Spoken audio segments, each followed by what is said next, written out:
He broke down in tears when he saw the school bill until the principal looked him in the eyes and whispered, "Your father saved my life."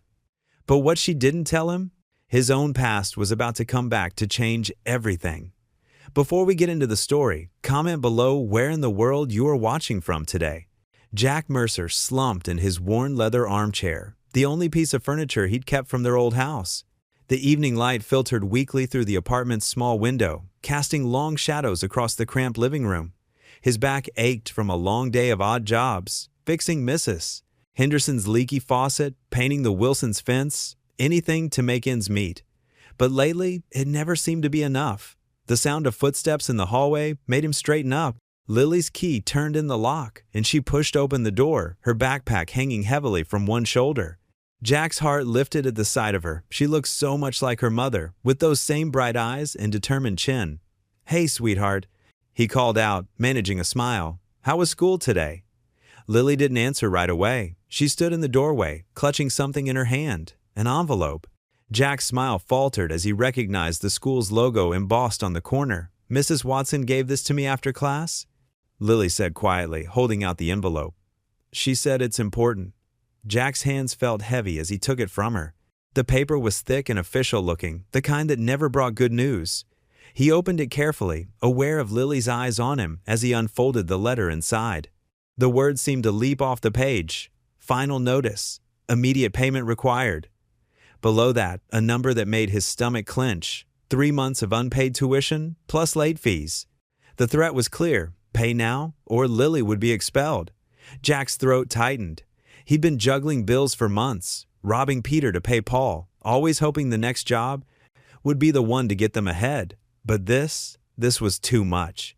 The savings he'd scraped together wouldn't cover even half. "Dad?" Lily's voice wavered. "Is everything okay?" Jack looked up to find her watching him, worry creasing her young forehead. She was too perceptive for her own good, just like her mother had been. He tried to smooth out his expression to hide the panic rising in his chest. "It's just some paperwork from school," he said, forcing his voice to stay steady. "Nothing for you to worry about." But Lily didn't move. She stood there, twisting the strap of her backpack. "Is it about the money again?" she asked softly. "I heard Mrs. Watson talking to the principal last week about families who haven't paid." The shame hit Jack like a physical blow. He'd promised himself that Lily would never have to worry about money, would never know the burden of adult problems. Yet here she was, carrying that weight anyway. "Come here, kiddo," he said, opening his arms. Lily came to him, settling into his lap like she used to when she was smaller. She still fit, but barely. She was growing so fast. Too fast. "I know things have been tight," he admitted, stroking her hair. "But we're gonna figure this out. We always do, right?" Lily nodded against his chest, but he could feel the tension in her small body. "Maybe," she hesitated. "Maybe I could help? Jenny's mom pays her to walk their dog, and Sarah makes money babysitting her little brother." Jack's heart clenched. His 10-year-old daughter shouldn't be thinking about ways to earn money. She should be focused on homework and friends and whatever book series she was currently obsessed with. "That's not your job," he said firmly. "Your job is to be a kid, to learn and grow and have fun. Let me handle the grown-up stuff." They sat in silence for a moment, the bill lying accusingly on the side table. Finally, Lily's stomach growled, breaking the tension. Jack managed a genuine laugh. "Sounds like somebody's hungry," he said, giving her a gentle push. "How about we make dinner? I think we've got everything for spaghetti." In the small kitchen, they fell into their familiar routine. Lily filled a pot with water while Jack dug out the pasta and sauce. As they worked side by side, Jack could almost pretend everything was normal, that they weren't one missed payment away from disaster. "Can you tell me about Mom?" Lily asked suddenly, as she carefully tore lettuce for a salad. "What would she do when things got hard?" Jack paused, a lump forming in his throat.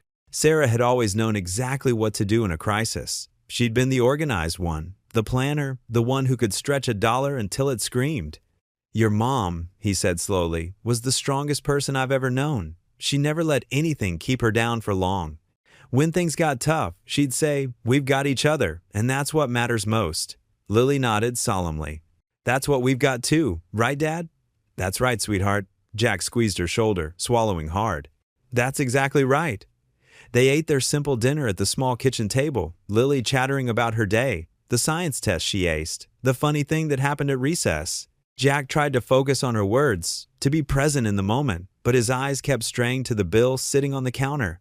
The numbers haunted him. 3 months of tuition, late fees, the deadline, circled in red. He'd promised Sarah he'd give Lily the best education possible, would keep her in the Christian school they'd chosen together. But now, Dad? Lily's voice pulled him back to the present. We're going to be okay, aren't we? Jack looked at his daughter's face, so young, yet so wise beyond her years. He wanted to tell her the truth, to share the burden somehow, but he couldn't, wouldn't. Of course we are, he said, reaching across the table to squeeze her hand. We're Mercers. We stick together, remember? Lily smiled, but there was something in her eyes that told him she wasn't entirely convinced. She was too smart not to see through his brave front. After dinner, Lily disappeared into her room to do homework, leaving Jack alone with the bill. He stared at it in the gathering darkness, running through options he'd already exhausted. Another loan? He'd been turned down by 3 banks already. Ask for help? His pride rebelled at the thought. Sell something? There was nothing left to sell. The paper trembled slightly in his hands as he read the words again, hoping somehow they'd changed. But they remained the same, black and white and final. Pay now, or Lily loses her place at school. The choice that wasn't really a choice at all. Jack sat hunched over his kitchen table, surrounded by a sea of crumpled papers and overdue bills that seemed to multiply in the harsh fluorescent light. The ancient desk lamp he'd borrowed from Lily's room cast a sickly yellow glow across the scattered documents, making the red final notice stamps appear even more ominous. His calculator clicked steadily, each monotonous beep accompanied by totals that grew more discouraging with every passing minute. There has to be a way, he muttered under his breath, running calloused fingers through disheveled hair that stuck up at odd angles. The stubble on his jaw caught the lamplight as he leaned closer to the numbers, as if proximity might somehow make them add up differently. He'd been calculating for hours now, trying desperately to squeeze blood from stone. The unpaid bills seemed to mock him from their neat stacks electric company, threatening disconnection, gas bill marked urgent, grocery receipts that reminded him of the growing gap between what Lily needed and what he could provide. And looming above them all, the crisp white school notice that had started this midnight accounting session. The numbers blurred together as his tired, bloodshot eyes struggled to maintain focus on figures that refused to cooperate. The microwave clock's green digits read 3:47 a.m., casting an eerie glow in the darkened kitchen. He should be sleeping. His body ached with exhaustion, but his mind raced like a hamster on a wheel, spinning through the same impossible scenarios. Maybe he could pick up more handyman jobs on weekends? Sell his beat-up truck? No, he needed that rust bucket for work, unreliable as it was. The fire department pension barely covered their modest rent, and the meager savings account that had once seemed adequate was now almost completely drained. The soft padding of bare feet on hardwood interrupted his spiraling thoughts. Lily appeared in the hallway doorway like a ghost, her small frame silhouetted against the dim glow of the nightlight. She stood there in her favorite flowered pajamas, the ones with tiny pink roses that were getting too small, but that she refused to give up rubbing her sleepy eyes with the backs of her hands. "Daddy, why are you still up?" Her voice carried that innocent concern that always made his heart clench with guilt. "Hey there, sweetheart." Jack forced his mouth into what he hoped passed for a reassuring smile, quickly shuffling papers to hide the worst of the bills. "Just some boring grown-up paperwork. You should be sleeping, kiddo." I heard the calculator beeping. It woke me up. She took a tentative step closer, her bare toes curling against the cold kitchen tile. "Is it about the school thing?" Jack's heart clenched tight in his chest, too perceptive for her own good, just like her mother had been. Sarah would have seen right through his weak attempts at hiding their troubles, too. "Don't you worry about any of that, okay?" He reached out and pulled her small, warm body close, breathing in the faint scent of her strawberry shampoo. "Everything's going to be just fine. Daddy's got it all figured out. Promise?" Her voice was muffled against his worn flannel shirt, but he could hear the uncertainty threading through her words. Promise. The word felt impossibly heavy on his tongue, like a stone he was forcing himself to swallow. "Now, back to bed with you, little miss." After tucking Lily back into her narrow bed and pulling her favorite quilt up to her chin, Jack returned to his makeshift office at the kitchen table. He continued his futile calculations until the first pale fingers of sunrise began to creep through the grimy window above the sink, casting long shadows across his desperate arithmetic. His phone rang sharply at exactly 7:15 a.m., the sound cutting through the morning quiet like a knife. Jack nearly jumped out of his skin, his hand automatically reaching for the device with the reflexes of a man who'd spent years answering emergency calls. "Hello?" His voice came out rough and gravelly from a sleepless night and too much coffee. "Mr. Mercer? This is Caroline Brooks, principal at St. Michael's Academy." Jack's stomach dropped like a stone into deep water. Of course they were calling about the payment. Probably wanted to discuss removal procedures, make sure he understood the timeline for Lily's expulsion. "Yes, Mrs. Brooks." He straightened his shoulders automatically, as if she could somehow see him through the phone line. "I wanted to discuss Lily's situation with you. I know you received our tuition notice yesterday, and I imagine it came as quite a shock." "Ma'am, I can explain," Jack started, preparing to launch into the speech he'd been rehearsing about temporary setbacks and payment plans. But her warm voice gently interrupted him. "Mr. Mercer, please understand that St. Michael's truly values every single one of our students. Lily is an absolutely wonderful child, and we very much want to help your family through this difficult time. Could you possibly come in this morning so we can discuss some options face to face?" Jack blinked hard, certain he'd misheard. "Options, ma'am?" "Yes, indeed. I have several ideas I'd like to share with you, and I think you'll find our conversation quite encouraging. Would 9 a.m. work with your schedule?" He quickly ran through his mental calendar just one afternoon repair job for old Mrs. Henderson's leaky faucet. "Yes, ma'am, I can be there." "Excellent, I'll see you then." There was a pause, and when she spoke again, her voice carried an odd note of warmth that confused him. "And Mr. Mercer, please don't spend another moment worrying. We're here to help, and we're going to figure this out together." After hanging up, Jack stared at the phone in his palm, as if it might suddenly sprout wings and fly away. Help? Private Christian schools weren't exactly known for their charity work, especially not towards struggling single fathers who couldn't make their payments. There had to be a catch, there always was. Maybe they wanted him to sign something, acknowledge the debt officially before they kicked Lily out. The sound of Lily's cheerful alarm clock drifted from her bedroom, playing the same tinny melody that had woken her every school day for the past 2 years. Jack quickly gathered his scattered papers, stuffing them hastily into the kitchen junk drawer where Lily wouldn't accidentally see the full extent of their financial mess. "Morning, Daddy!" Lily bounced into the kitchen like a ray of pure sunshine, already dressed in her crisp school uniform with her blonde ponytail pulled back neat and tidy, despite a few rebellious strands that had escaped to frame her face. "Morning, sunshine." Jack moved to the stove, grateful for the familiar routine of breakfast preparation. "How about scrambled eggs today? Did you sleep at all last night? Your eyes look really red and puffy." She studied his face with those perceptive blue eyes that missed absolutely nothing. "I'm fine, sweetheart." He cracked eggs into the pan with perhaps more force than strictly necessary. "Actually, I need to go meet with Mrs. Brooks this morning about some school stuff." Lily's face immediately fell, her bright expression clouding over like a storm moving in. "Is it about that notice thing?" "Yeah, but don't you worry one single bit about it." He flipped the eggs with unnecessary vigor, the spatula scraping against the old pan. "Daddy's gonna figure everything out, just like I promised." Mrs. Brooks is really nice, though. She always says good morning to me in the hallway, and sometimes she stops by our music class just to listen to us sing. Lily's voice brightened slightly, as if she was trying to convince herself as much as him. Jack managed to produce a small, genuine smile at that. "That does sound nice. It's good to know you have people at school who care about you." He served up the eggs alongside buttered toast, trying to ignore how the simple breakfast felt like a luxury given their current situation. During their quiet meal together, Jack found himself watching his daughter chatter excitedly about her upcoming history test on the American Revolution and the art project she was working on with watercolors. She seemed so genuinely happy at St. Michael's, so settled and secure in her little world of friendships and learning. The thought of having to pull her out of this place that clearly meant so much to her made his chest physically ache with a pain that had nothing to do with his old injury.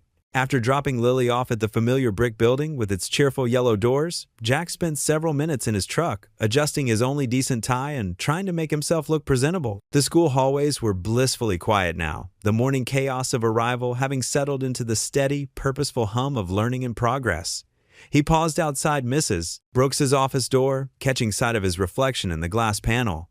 Dark circles stood out starkly against his pale skin, and his tie sat slightly crooked despite his best efforts. He looked exactly like what he was, a man who'd spent the entire night worrying about money he didn't have and problems he couldn't solve. "Get it together, Mercer," he muttered under his breath, straightening his tie one final time and running his fingers through his hair. But doubt continued to gnaw at him like a persistent ache. What kind of help could they really offer that wouldn't come with strings attached? And more importantly, could he actually bring himself to accept it? His pride had already taken enough hits lately. How much more could it withstand? Lily needs this school, he reminded himself firmly, his hand hovering over the doorknob. For her sake, he'd swallow whatever remained of his pride and listen politely to whatever Mrs. Brooks had to say. Even if, deep in his heart, he didn't believe there was really any way to fix this mess he'd made of their lives. The morning sun streamed through the tall windows of St. Michael's Christian Academy, casting long shadows across the polished floors. Jack Mercer felt out of place in his worn work boots and faded jeans as he made his way to the principal's office. The hallways echoed with the distant sounds of children reciting lessons and singing hymns. The school secretary, a kind-faced woman in her 50s, looked up from her computer. "Mr. Mercer? Mrs. Brooks is expecting you. Go right in." Jack's calloused hand hesitated on the brass doorknob for a moment before he pushed it open. The office was warm and inviting, with potted plants on the windowsills and framed student artwork decorating the walls. Behind a large oak desk sat Caroline Brooks, her silver-streaked dark hair pulled back in a neat bun. She stood to greet him, her smile genuine and welcoming.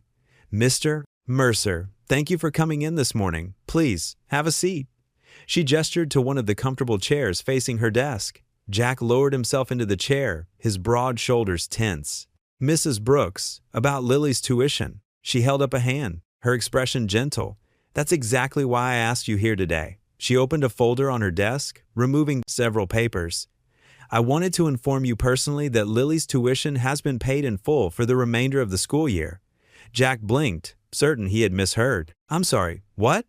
"The tuition has been taken care of," Caroline repeated, her voice soft but clear. "Every penny." Jack's throat tightened. He gripped the arms of his chair, his knuckles white. "I don't understand. Is this some kind of scholarship? I haven't applied for anything." "No, Mr. Mercer, this isn't a scholarship." Caroline's eyes grew misty as she stood and walked around her desk. She perched on the edge, closer to Jack. "This is something I've wanted to do for a very long time." Confusion clouded Jack's features. "Mrs. Brooks, I appreciate the gesture, but I can't accept charity. I'll find a way to pay." "This isn't charity, Mr. Mercer." Her voice quivered with emotion. "Your daughter saved my life." Jack's brow furrowed. "What? Lily? That's impossible. She's only not Lily," Caroline interrupted gently. You saved my life." The words hung in the air between them. Jack stared at her, searching her face for some kind of explanation. "It was 15 years ago," Caroline continued, her hands clasped tightly in her lap. "There was a fire in an apartment building on Cedar Street. I was 17, trapped on the 3rd floor. Her voice grew thick with emotion. "The smoke was everywhere. I couldn't breathe, couldn't see. I thought I was going to die." Recognition slowly dawned in Jack's eyes as buried memories surfaced. The Cedar Street fire. It had been one of his most dangerous rescues. "You carried me out," Caroline said, wiping a tear from her cheek. "I was unconscious by then, but I remember waking up in the hospital. The doctors told me a firefighter had found me just in time. They said another minute and—" She took a shaky breath. "That firefighter was you, Mr. Mercer." Jack sat back in his chair, stunned.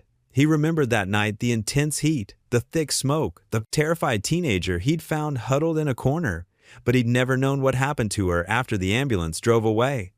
"I tried to find you afterward," Caroline explained, "to thank you, but by then you'd been injured in another fire, and no one seemed to know where you'd gone." She smiled softly. "When Lily enrolled here last year, I saw your name on her paperwork. I could hardly believe it." Jack's voice was rough when he finally spoke. "I had no idea. All these months." "I wanted to tell you right away," Caroline admitted, "but I wasn't sure how. And then I learned about your situation, about everything you've been through." She paused, choosing her words carefully. "Mr. Mercer, you gave me a second chance at life. Please, let me help give one to Lily." Jack's eyes burned as he stared at his hands. Pride warred with gratitude in his chest. "Mrs. Brooks, This is too much. The tuition, it must be thousands of dollars. It's nothing compared to what you gave me, Caroline returned to her chair behind the desk. That fire changed everything for me. It made me realize I wanted to dedicate my life to helping children, to making a difference the way you did for me. A heavy silence filled the office. Through the window, children's laughter drifted up from the playground below. Jack thought of Lily, of how much she loved this school, of how devastated she'd been at the thought of leaving. I don't know what to say. He finally managed. Say you'll accept, Caroline replied simply. Not for me, not even for yourself, for Lily. Jack drew a deep breath, his chest tight with emotion. After a long moment, he nodded once, unable to speak. Caroline smiled, relief evident in her features.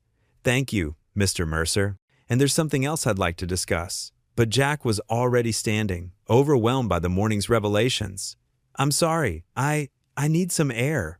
This is all a lot to take in. Of course, Caroline said, understanding in her eyes. We can talk, more later. Jack moved toward the door on unsteady legs, his mind reeling. As he reached for the handle, Caroline's voice stopped him. Mr. Mercer, thank you for everything. He nodded again, unable to meet her gaze, and stepped out into the hallway. The morning sun still streamed through the windows, but now it seemed brighter somehow, more hopeful. Jack leaned against the wall, closed his eyes, and let out a shaky breath as 15 years of unknown history washed over him. Jack walked slowly along the cracked sidewalk, his shoulders heavy with the weight of Caroline Brooks's words. The afternoon sun warmed his face, but he barely noticed, lost in memories of that night years ago. Smoke, heat, flames licking at the walls, but her face? He couldn't place it. He rubbed his temple, trying to piece it together.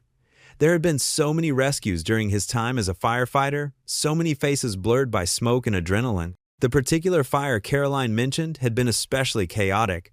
A 3-story apartment building, flames everywhere. He remembered carrying someone down the ladder, but the details were hazy.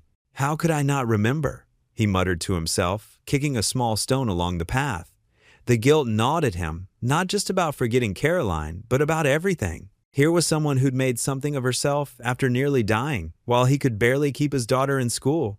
When he picked up Lily from her classroom later that afternoon, her face lit up as always. Daddy, can we go to Thompson Park, please? She bounced on her toes, her backpack almost as big as she was. Mrs. Peterson said, we did great in music class today. Looking at her hopeful expression, Jack couldn't say no. Sure, sweetie, we can go for a little while. They walked hand in hand to the park, Lily chattering about her day. Jack tried to focus on her words, but his mind kept drifting back to Caroline's office. The way her eyes had welled up with tears when she told him how he'd saved her life, the genuine gratitude in her voice, and now she'd paid Lily's tuition, a debt he could never hope to repay. Thompson Park sprawled before them, its aging playground equipment and worn benches a stark contrast to the upscale neighborhood surrounding it. Lily ran ahead to the swings, her ponytail bouncing with each step. Jack settled onto a bench, his bad leg aching from the walk. He watched as Lily pumped her legs, swinging higher and higher. She was so much like her mother, same determined spirit, same gentle heart. Sarah would have known how to handle all this. She always knew what to do. A group of children played nearby, their expensive sneakers and designer clothes marking them as students from Lily's school. Their parents stood in a cluster, sharing jokes and making plans for weekend activities. Jack heard fragments of their conversation, talk of vacation homes and private tennis lessons. His chest tightened. This was the world Lily lived in now, thanks to Caroline's generosity. But he couldn't provide any of these things for her. No fancy clothes, no summer camps, no family vacations. He was barely keeping food on the table and a roof over their heads.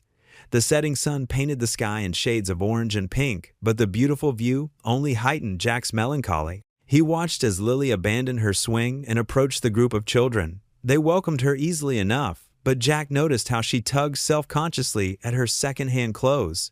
One of the girls showed off a new tablet, and the others crowded around excitedly. Lily stood slightly apart, her hands clasped behind her back. Jack recognized that pose. It was the same one she used when looking at toys they couldn't afford in store windows. A boy in pristine white sneakers pointed to a sleek SUV pulling up. That's my mom. We're going to get ice cream before my piano lesson. Want to come? The other children eagerly gathered their things. but Lily shook her head. "I can't today," she said softly. "Maybe next time." Jack's heart cracked a little more. He knew she was saying no because she didn't want to make him feel bad about not being able to afford such simple pleasures. When had his 10-year-old daughter learned to be so careful with his feelings? He watched the other children pile into the SUV, their laughter floating across the playground. Lily waved goodbye, then slowly made her way back to the swings. She sat there quietly, dragging her feet in the dirt. The sun sank lower, casting long shadows across the park. Jack stared at the darkening sky, feeling the weight of his inadequacy press down on him. Caroline's words echoed in his mind. "You saved my life." Maybe he had, but right now, he couldn't even save himself. Jack sat at his small kitchen table, the laptop's dim screen casting a pale glow across his tired face. His fingers hovered over the keyboard, hesitating before typing in his bank account login. The numbers that appeared made his stomach clench, barely enough for next week's groceries, let alone any extras. He closed his eyes, remembering simpler times when his firefighter salary had been steady and reliable. The injury that forced his early retirement still ached sometimes, a constant reminder of everything he'd lost. The medical bills had drained their savings, and then Sarah's cancer treatments. The doorbell's sudden chime startled him from his dark thoughts. Through the window, he could see the fading light of dusk, painting the sky in soft oranges and pinks. Who would be visiting at this hour? He opened the door to find Caroline Brooks standing there, her professional attire somehow making him more aware of his worn jeans and faded t-shirt. She smiled warmly, though there was something tentative in her expression. "Mr. Mercer," she said, "I hope I'm not interrupting anything?" "No, not at all." Jack stepped back, awkwardly gesturing toward the living room. "Would you?" "I'd like to come in." Caroline nodded, stepping into the modest apartment. Her eyes took in the neat but sparse furnishings, the second-hand couch, the small TV, the carefully arranged family photos on the wall. Jack felt his cheeks warm, knowing she must be comparing it to her own home. "I'll get straight to the point," Caroline said, settling onto the edge of the couch. "We have an opening at the school that I think might interest you." Jack's eyebrows rose. "An opening?" "Yes, our groundskeeper, Mr. Peterson, is retiring next week. We need someone who can maintain the grounds, handle basic repairs, that sort of thing." She clasped her hands in her lap. "I thought of you immediately." Jack's first instinct was to refuse. The idea of working at Lily's school, where other parents might see him doing manual labor? His pride rebelled at the thought, but then he remembered the bank balance glowing on his laptop screen. "I appreciate the offer, Mrs. Brooks, but the pay isn't extraordinary," she continued, as if she hadn't heard his beginning protest. "But it includes health insurance and other benefits. And the hours would align with Lily's school schedule." Jack ran a hand through his hair, conflicted. The practical part of him knew he couldn't afford to turn down steady work. The proud part of him wanted to maintain some dignity in front of his daughter's classmates. "I don't want charity," he said finally, his voice rough. Caroline's expression sharpened. "This isn't charity, Mr. Mercer. We genuinely need someone with your skills. You have experience with maintenance from your firefighting days, don't you? And you're clearly capable and hardworking." He nodded slowly, remembering the countless hours he'd spent maintaining equipment at the firehouse. "Yes, but then you're qualified." She leaned forward slightly. "Listen, Jack, I understand your hesitation, but sometimes accepting help isn't weakness, it's wisdom." The words hit home, reminding him of something Sarah used to say. His late wife had always been better at accepting help than he was. He glanced at her photo on the wall, wondering what she would tell him to do now. "When would you need me to start?" he asked finally. Relief flickered across Caroline's face. "Tomorrow morning, if possible. Mr. Peterson can show you around before he leaves." Jack nodded, his throat tight. "What time?" 7:30? She stood up, smoothing her skirt. "I'll have all the paperwork ready for you to sign." As she moved toward the door, Jack followed, his emotions a tangled mess of gratitude and embarrassment. This woman he'd apparently saved years ago was now throwing him a lifeline, and he couldn't decide whether to feel thankful or humiliated. "Mrs. Brooks," he said as she reached for the doorknob. Thank you." She turned back, her eyes kind. "You're welcome, Mr. Mercer. I'll see you in the morning." After she left, Jack stood in the quiet apartment, letting reality sink in. He was going to be the school groundskeeper. The thought made him wince, imagining the whispers from other parents, the pitying looks. But when he glanced at his laptop, still showing his nearly empty bank account, he knew he had no choice. He walked to Lily's room, peering in at his sleeping daughter. Her face was peaceful in the soft glow of her nightlight, one arm wrapped around the stuffed bear Sarah had given her. Looking at her, Jack felt his pride crack just a little more. If swallowing his pride meant keeping a roof over her head and food on the table, then that's what he would do. Tomorrow morning, he would become the school groundskeeper. It wasn't the life he'd imagined for himself, but for Lily, he would make it work. He had to. The early morning sun cast long shadows across the school grounds as Jack pulled into the parking lot.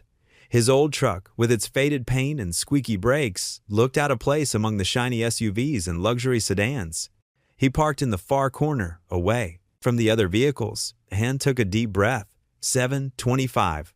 He was early. The campus looked different at this hour, peaceful and quiet, without the usual bustle of students and parents. Jack grabbed his worn work gloves from the passenger seat and headed toward the maintenance shed where he was supposed to meet Mr. Peterson. The old groundskeeper was already there, organizing tools on a workbench. He barely looked up as Jack entered.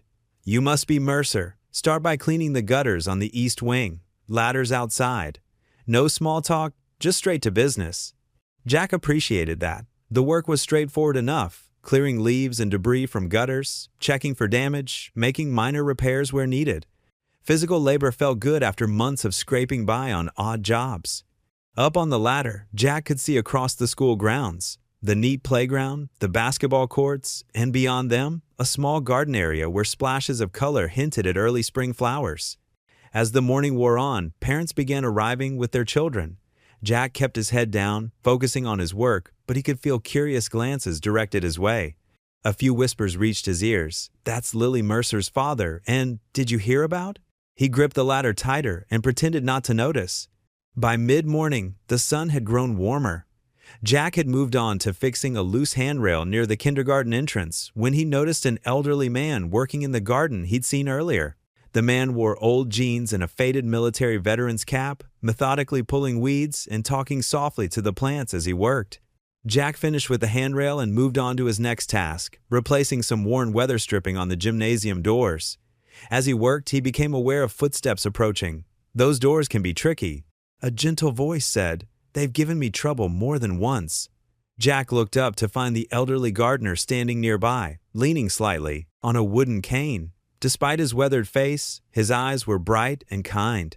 "Walter Thompson." The man introduced himself, extending a soil-stained hand. "I help tend the garden here. Volunteer work keeps these old bones moving."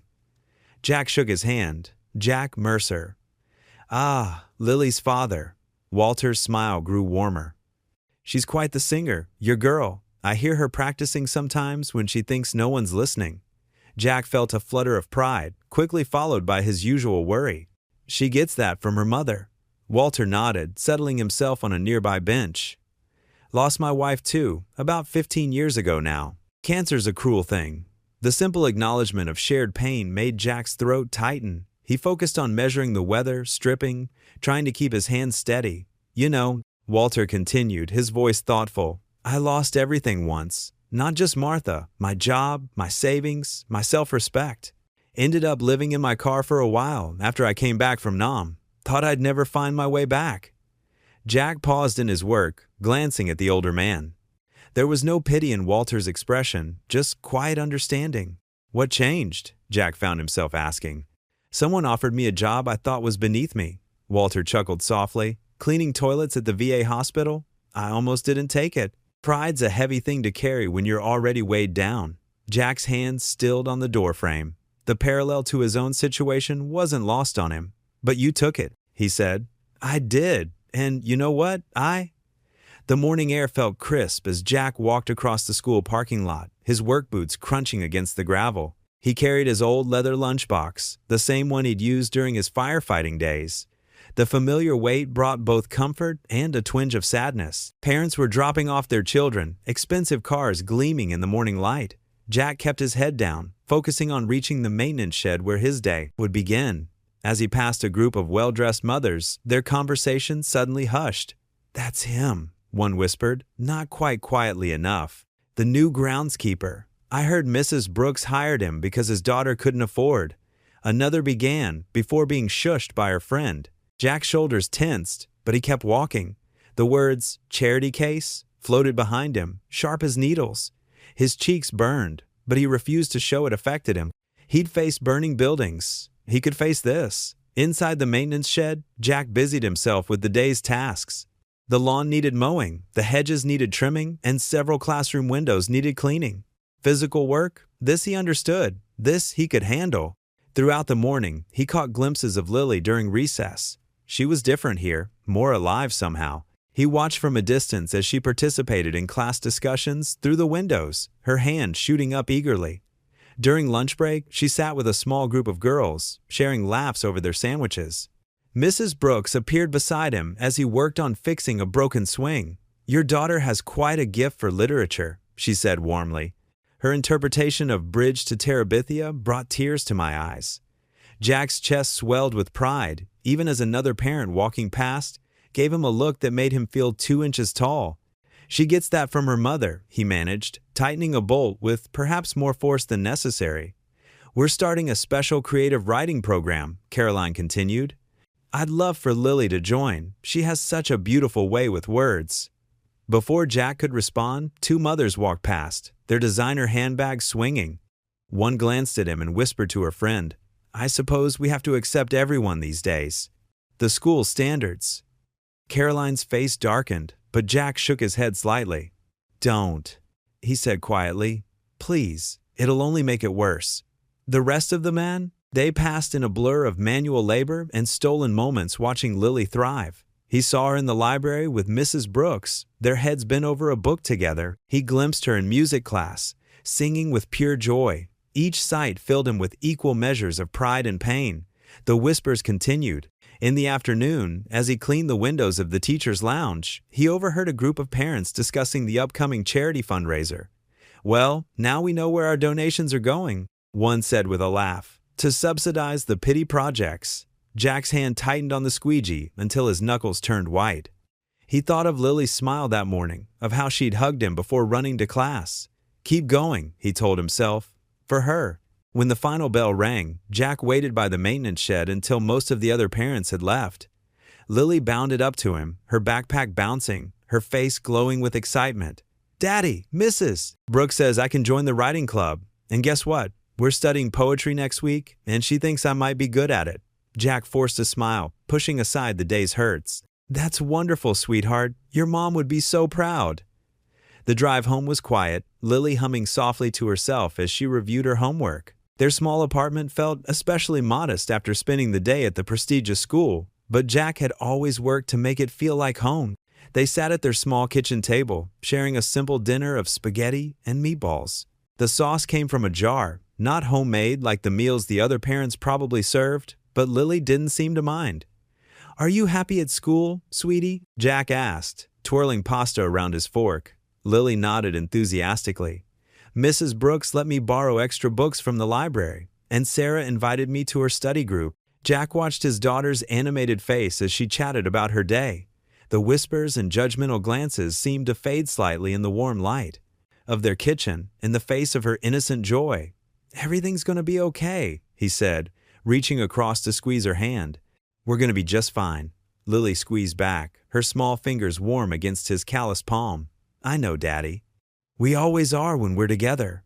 Jack swallowed hard, fighting back the emotion that threatened to overwhelm him. The day's indignities still stung, but here, in this moment with his daughter, he found a small measure of peace. Tomorrow would bring more whispers, more sideways glances, more pride to swallow. But for now, in their humble kitchen, with the mismatched chairs and the slightly chipped plates, they had each other. And maybe, just maybe, that would be enough. The rain pounded against Jack's bedroom window all night, each drop like a hammer against glass. He tossed and turned, worried about the leaky roof and whether his old patches would hold. At 5 a.m., his phone buzzed on the nightstand. Caroline's name flashed on the screen. "Jack?" Her voice was tense. "I hate to ask this, but we need you at the school right away." "The storm, it's bad. The gymnasium is flooding." Jack sat up, already reaching for his work clothes. "I'll be there in 20 minutes. He peeked into Lily's room, finding her sound asleep. Mrs. Martinez from next door had agreed to watch her in emergencies. After a quick call to arrange childcare, Jack grabbed his toolbox and headed out into the downpour. The scene at the school was chaos. Water pooled around the building's foundation, and a steady stream poured through the gymnasium's double doors. Caroline stood under an umbrella, directing a small group of early morning volunteers. "Thank goodness you're here," she said when she spotted Jack. "The drain system is backed up, and we've got the charity auction set up inside. Everything will be ruined if we can't stop this." Jack nodded, his old firefighter instincts kicking in. He'd seen this before urban flooding during major storms. "We need sandbags," he said, taking charge without thinking. "And pumps. Do we have access to any of those?" Caroline pointed to her office. "I made some calls. The hardware store is sending supplies." Within minutes, Jack organized the volunteers into teams. Some filled sandbags, while others formed a chain to move equipment out of harm's way. Walter showed up, soaked but determined to help. "Just like old times, eh?" the elderly veteran said, hefting a sandbag with surprising strength. Jack worked methodically, remembering his training. He directed people to create barriers, position pumps at strategic points, and used his knowledge of water flow to minimize damage. His voice carried over the storm's roar, calm and assured. Parents began arriving, drawn by emergency texts from Caroline. Among them were some of the same ones who'd whispered about him days before. Now, they watched as Jack waded through knee-deep water, securing valuable equipment and ensuring everyone stayed safe. "The electrical panel," Jack called out, pointing to a danger spot. "We need to shut it down before the water reaches it." He splashed through the flood, throwing the main breaker just in time. Hours passed in a blur of activity. The rain eventually slowed, and the pumps began winning their battle against the rising water. Jack's clothes were soaked through, his muscles aching, but he kept working. Around mid-morning, the sun finally broke through the clouds. The gymnasium floor was still wet, but the flooding had stopped. Volunteers mopped up what remained, while Jack checked the drainage system. "You saved us thousands in damage," Caroline said, bringing him a cup of hot coffee. "The charity auction can still happen tomorrow." Other parents gathered around, offering thanks and praise. Mrs. Thompson, who Jack had overheard calling him a charity case just days ago, touched his arm. "We're lucky to have you here," she said, genuine gratitude in her voice. Jack accepted their words with quiet nods, but inside, his emotions churned. The praise felt good, really good. For the first time since losing his firefighting career, he felt truly useful again. But as he looked around at these wealthy parents and their expensive rain gear, the gap between their worlds still felt massive. His phone buzzed. It was a text from his bank. Payment declined. Insufficient funds. The electric bill. He'd forgotten about it in all the chaos. Caroline must have noticed something in his expression. "Jack, are you all right?" He forced a smile. "Fine, just tired." He turned back to his work, checking the pumps one final time. The morning's victory felt hollow as he remembered the stack of unpaid bills waiting at home. He'd saved the school thousands of dollars today, but he still couldn't keep his own lights on. Parents continued to mill about, planning cleanup efforts and discussing the upcoming auction. Jack listened to their casual mentions of catering and donations, each word a reminder of the different world they inhabited. Walter appeared beside him, reading his mood as always. "You did good today, son. Real good." Jack nodded, grateful for the old man's steady presence. He watched as the last of the water drained away, leaving behind a mess to clean, but a building intact. He'd protected something valuable today, just like in his firefighting days. That had to count for something. Caroline approached again, this time with a group of parent volunteers. "We'd love for you to attend the auction tomorrow," she said, "as our guest of honor." Jack shifted uncomfortably, remembering his empty bank account. "I appreciate the offer, but no buts," she insisted. "You made sure we still have an auction to attend. Please come." He looked at their hopeful faces, at Caroline's kind eyes, and found himself nodding despite his reservations. Maybe he could bring Lily. She'd like to see the event she'd helped save. As the morning crowd began to disperse, Jack surveyed the gymnasium one last time. The floor would need refinishing, but the structure was sound. He'd done that. His knowledge, his experience, it had mattered today. But as he gathered his tools to leave, the weight of his personal struggles settled back onto his shoulders. One good morning couldn't erase months of financial hardship. He'd saved the school's charity auction, but he still couldn't save himself. The gymnasium floor glistened with puddles, reflecting the emergency lights overhead. Jack stood near the entrance, his clothes still damp from hours of work. The immediate crisis had passed. Sandbags lined the doors, pumps hummed steadily, and volunteers moved about with mops and squeegees. Caroline approached him, her usually neat appearance somewhat disheveled from the morning's chaos. "Jack, I can't thank you enough." Without your quick thinking with those pumps and organizing everyone, she shook her head, relief evident in her expression. "We would have lost so much more than just the floor." "Anyone would have done the same," Jack said, shifting uncomfortably at the praise. He ran a hand through his wet hair, leaving it standing in spikes. Caroline reached into her pocket and pulled out an envelope. "The school board approved an emergency bonus for your help today. You more than earned it." Jack's throat tightened as he looked at the envelope. The money would help, God knew they needed it, but something inside him couldn't accept it. "I appreciate the gesture, Mrs. Brooks, but I was just doing my job." "Jack," Caroline's voice softened, "you went well beyond your job description today. You showed real leadership out there." He gently pushed the envelope back toward her. "Use it for the repairs, please." His voice was firm but kind. "I don't need special treatment." A group of parents who had helped with the cleanup walked past, nodding respectfully in Jack's direction. Mrs. Thompson, who Jack had overheard making comments about charity cases just days ago, stopped briefly. "Mr. Mercer," she said, "thank you for showing us what to do today. I would have been lost without your instructions."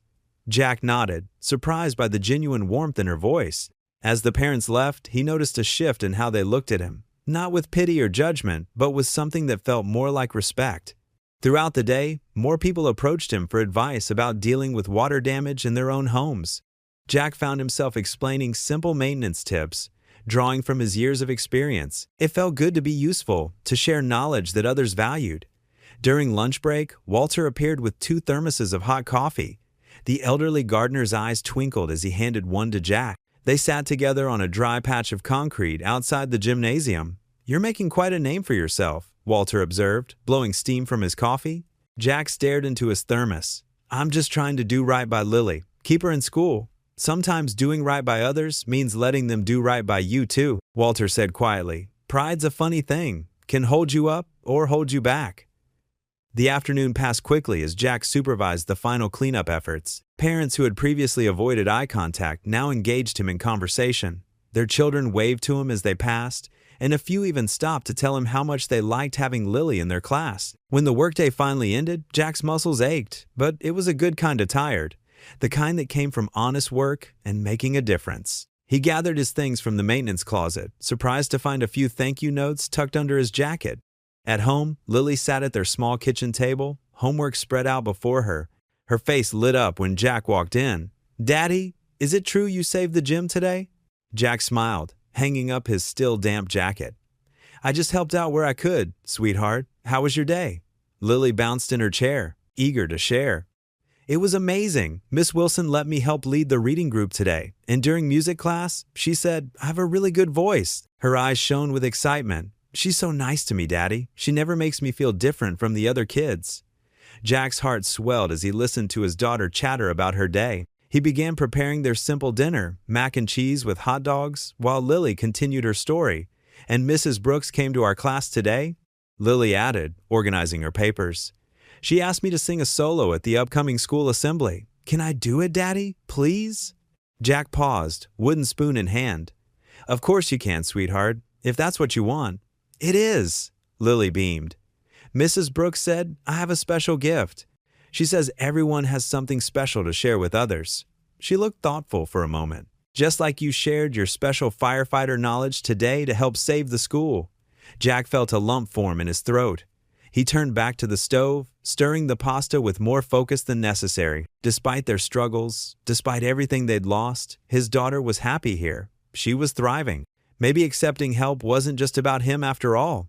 "My teacher says we're all part of a family at school." Lily continued, putting away her books. "She says families help each other, and that's what makes them strong." Jack served their dinner, watching as Lily dug in with enthusiasm. The mac and cheese might not be fancy, but tonight it tasted better somehow. As they ate, Lily hummed the song she would perform at the assembly, and Jack found himself smiling more easily than he had in weeks. The autumn breeze rustled through the trees lining the school's parking lot as Jack waited by his old pickup truck. He checked his watch, still grimy from the morning's work in the gardens. The school bell rang, and soon children streamed out of the building like confetti thrown to the wind. Lily burst through the double doors, her backpack bouncing against her shoulders as she ran toward him. Her face glowed with excitement, a sight that made Jack's heart swell. It had been too long since he'd seen that kind of pure joy in her eyes. "Daddy, Daddy!" She crashed into him with a hug that nearly knocked him back. "You'll never guess what happened today." Jack steadied himself, chuckling at her enthusiasm. "Well, with that much excitement, it must be something pretty special. Mrs. Brooks came to our music class today," Lily said, practically bouncing on her toes. "We were singing Amazing Grace, and she stopped everything to listen to me." Jack helped her into the truck, his movements careful as he dealt with the stubborn passenger door. "Did she now?" "She said, I have a special gift," Lily continued, her words tumbling out faster than she could catch her breath. "And guess what? She wants me to sing in the Christmas recital, a solo."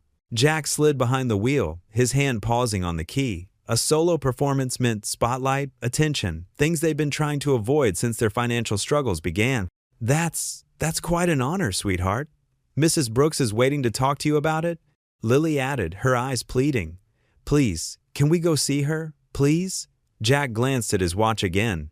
He'd planned to finish mulching the flower beds before heading home, but the hope in Lily's eyes made his hesitation melt away. "All right, let's go see what this is all about." They found Caroline in her office, sorting through papers from the morning's flood crisis. She looked up as they entered, her face brightening. "Jack, Lily, I'm so glad you stopped by."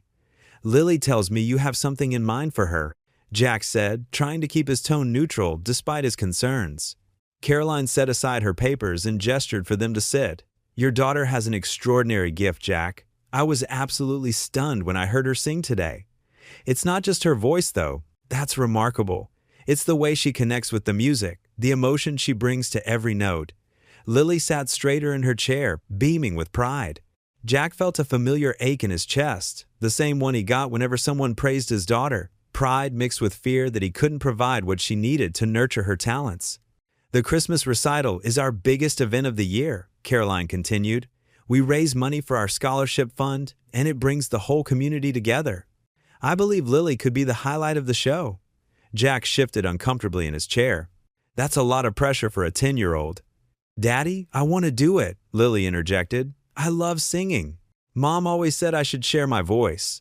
The mention of his late wife sent a familiar pang through Jack's heart. Sarah had always encouraged Lily's singing, even in her final days at the hospital. Caroline leaned forward, her voice gentle. "I understand your concerns, Jack, but this isn't just about the performance. We have a wonderful arts program here, and I'd like to see Lily involved in it. Voice lessons, choir. There are so many opportunities for her to grow." "Opportunities cost money," Jack said quietly, the words tasting bitter in his mouth. "The school has resources for talented students," Caroline replied, her eyes kind but firm. "We invest in our children's gifts, Jack. All of them." Jack looked at his daughter, seeing the hope shining in her eyes. She looked so much like Sarah in that moment, the same determined set to her jaw, the same spark of passion when she talked about music. Could I at least think about it?" he asked. "Of course," Caroline nodded. "But don't think too long. We'll need to start preparations soon if Lily's going to participate." On the drive home, Lily hummed softly in the passenger seat, occasionally breaking into quiet verses of Amazing Grace. Jack listened, really listened, and felt his chest tighten. Caroline was right. There was something special in the way Lily sang, something that reminded him of church bells and summer mornings and Sarah's laugh. "You really want to do this, don't you?" he asked as they pulled into their apartment complex. "More than anything," Lily replied. "When I sing, it's like Mom is still here, listening, you know?" Jack parked the truck and turned to face his daughter. Her words hung in the air between them, heavy with meaning. He thought about all the times Sarah had sung Lily to sleep, all the impromptu concerts in their kitchen, all the joy music had brought to their home before everything changed. "Mrs. Brooks said I could practice during lunch break," Lily added hopefully. "And she said they have all the music already, so we wouldn't need to buy anything." Jack ran a hand through his hair, weighing his fears against his daughter's dreams. He thought about the whispers in the schoolyard, the stigma of being the charity case. But then he looked at Lily's face, so full of hope and possibility, and made his decision. "Okay," he said softly, "you can do the recital." Lily's squeal of delight filled the truck cab as she threw her arms around him.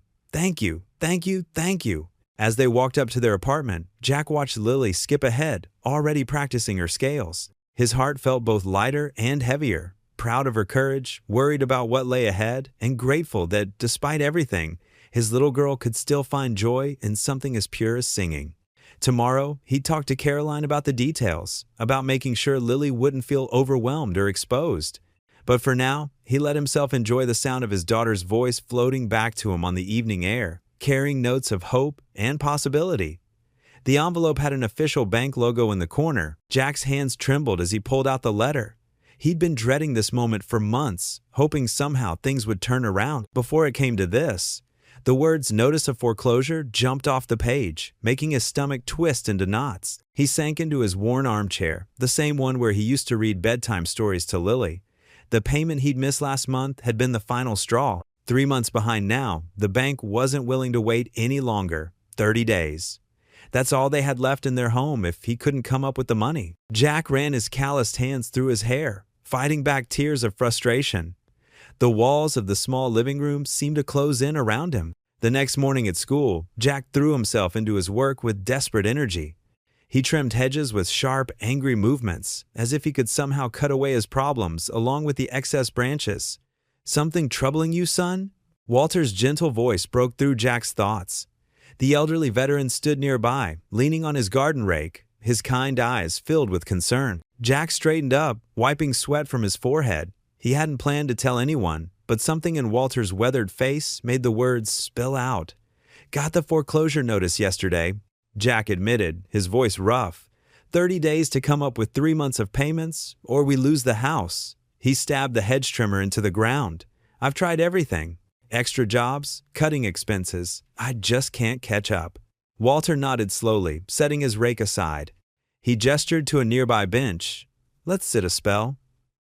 They settled onto the wooden bench, surrounded by Walter's carefully tended flower beds. The sweet scent of roses filled the air. "You know," Walter began, "back in '82, I lost everything. My business, my savings, my house, all gone in 6 months." He pulled off his gardening gloves, revealing hands marked by years of hard work. "Thought it was the end of my world." Jack looked at the older man with surprise. Walter always seemed so peaceful, so content. It was hard to imagine him brought low by circumstances. "What did you do?" Jack asked. "First thing I did was exactly what you're doing now. Tried to handle it all myself." Walter's eyes grew distant with memory. "Pride's a heavy burden to carry alone, son. Nearly crushed me." He paused, watching a butterfly land on a nearby flower. But then, something happened. "I finally broke down and told people I needed help. My church family, some old friends, they rallied around me. Didn't solve everything overnight, but it gave me breathing room to find my feet again." Jack shook his head. "I can't ask for help, not with this. I'm already taking charity from the school. And now?" His voice caught. "What kind of father can't even keep a roof over his daughter's head?" "A human one?" Walter replied simply. "You know what I see when I look at you, Jack? A man who'd move mountains for his little girl. But sometimes the mountain's too big for one pair of hands." They sat in silence for a moment, watching the school children play during recess. Lily's laugh carried across the playground as she jumped rope with her friends. "I failed her," Jack whispered. "Failed my wife too. Sarah always believed in me, said I could handle anything. But look at me now. Can't even make ends meet with a steady job." Walter's voice grew firm. "Now you listen here. That little girl over there doesn't need a perfect father. She needs you, exactly as you are, doing your best every day. And from where I'm sitting, that's exactly what you're doing." Jack struggled to swallow past the lump in his throat. "But how do I tell her we might lose our home? The only place she has left with memories of her mother? One day at a time, son. One day at a time." Walter patted Jack's shoulder. "And remember, you're not alone in this fight." That evening, after Lily was asleep, Jack walked through the quiet streets of their neighborhood. The autumn air had turned crisp, and leaves crunched under his feet. Each house he passed seemed to mock him with its warmth and security, everything he was about to lose. He found himself at the small park where he used to push Lily on the swings. The empty playground equipment cast long shadows in the streetlights. Jack sat heavily on a bench, the weight of his situation pressing down on his shoulders. Every morning, he put on a brave face for Lily. He smiled through breakfast, asked about her homework, and pretended everything was fine. Jack sat at his small kitchen table early the next morning, staring at the plain white envelope that had arrived in yesterday's mail. No return address, just his name written in neat handwriting. Inside was a bank statement showing that someone had made a substantial payment toward his mortgage debt, enough to cover 2 months of payments. His hand shook as he read the accompanying note for what must have been the 100th time, from someone who believes in second chances. "You're not alone." The coffee in his mug had gone cold, forgotten as his mind raced through possibilities. Who could have done this? The amount was significant, more than most people he knew could afford to give away. His first thought was Caroline, but surely she had already done more than enough with Lily's tuition. Sunlight streamed through the kitchen window, catching dust motes in its beam. In the next room, he could hear Lily getting ready for school, humming softly to herself as she packed her backpack. The sound made his heart ache with gratitude and uncertainty. Later that morning, Jack walked through the school grounds, mechanically going through his maintenance tasks while his mind churned. The mystery gift had given him breathing room, but he still faced losing everything if he couldn't find a long-term solution. He found himself near the administration building, pausing in his work. Through the window, he could see Caroline at her desk, focused on some paperwork. Before he could talk himself out of it, he walked to her office door and knocked. "Come in," Caroline called out. She looked up from her desk, her expression warming when she saw him. "Jack, what can I do for you?" Jack stepped inside, clutching his work cap in his hands. The office was neat and welcoming, with children's artwork decorating the walls. I need to talk to you about something." Caroline gestured to the chair across from her desk. "Of course. Please, sit down." Jack settled into the chair, feeling awkward in his work clothes amid the professional setting. "I've been trying to handle everything on my own," he began, his voice rough. "But I'm in trouble, Mrs. Brooks, real trouble." "Please, call me Caroline," she said gently. "And whatever it is, we can figure it out together." The kindness in her voice nearly undid him. Jack took a deep breath, forcing himself to continue. "The bank, they're foreclosing on our house. I got behind on payments after Sarah's medical bills, and I just couldn't catch up." Caroline's face showed genuine concern. "Oh, Jack, I'm so sorry. When did you receive the notice?" "A few days ago." "They're giving us 30 days. He paused, then added, "Someone made an anonymous payment to the bank yesterday. It helped, but you're still worried about the long term," Caroline finished for him. Her expression was sympathetic, but gave nothing away. Jack nodded, running a hand through his hair. "I don't know who would do something like that. It's a lot of money." "Perhaps someone who knows your worth," Caroline suggested quietly. "Someone who understands what it means to be given a second chance." "I can't keep accepting charity," Jack protested. "It's not right." Caroline leaned forward, her eyes intent. "Jack, do you remember what you said to me that night of the fire, when I was terrified and couldn't move?" Jack shook his head. The memory was hazy, overlaid with smoke and fear. "You said, 'Trust me. We're going to get through this together.'" Caroline's voice was soft but firm. "That's what community means, Jack. That's what faith means. Sometimes we're the ones reaching out to help, and sometimes we're the ones who need to take the offered hand." Jack felt tears prick at his eyes and blinked them away. "I just want to do right by Lily, give her the life Sarah would have wanted for her." "And you are," Caroline assured him. "By being here, by working hard, by showing her what real strength looks like, including the strength to accept help when it's needed." They sat in comfortable silence for a moment. Outside the window, children's laughter drifted up from the playground. Jack thought about Lily out there somewhere, safe and happy, surrounded by friends. "I don't know what to do next," he admitted finally. Caroline smiled warmly. "Well, that's something we can work on together. I have some ideas about additional work opportunities here at the school. And I know some people in the community who might be able to help with financial planning." For the first time in weeks, Jack felt something loosen in his chest. It wasn't a solution, not yet, but it was a start. A small flame of hope flickered to life where there had only been darkness before. "Thank you," he said simply, standing up. "For everything. That's what friends are for, Jack," Caroline replied. "And you have more friends here than you realize." As he walked back out into the sunshine, Jack felt lighter somehow. The weight hadn't disappeared, but it felt more manageable knowing he wasn't carrying it alone. He looked up at the school building, solid and steady against the blue sky, and allowed himself to believe that maybe, just maybe, not everything was lost after all.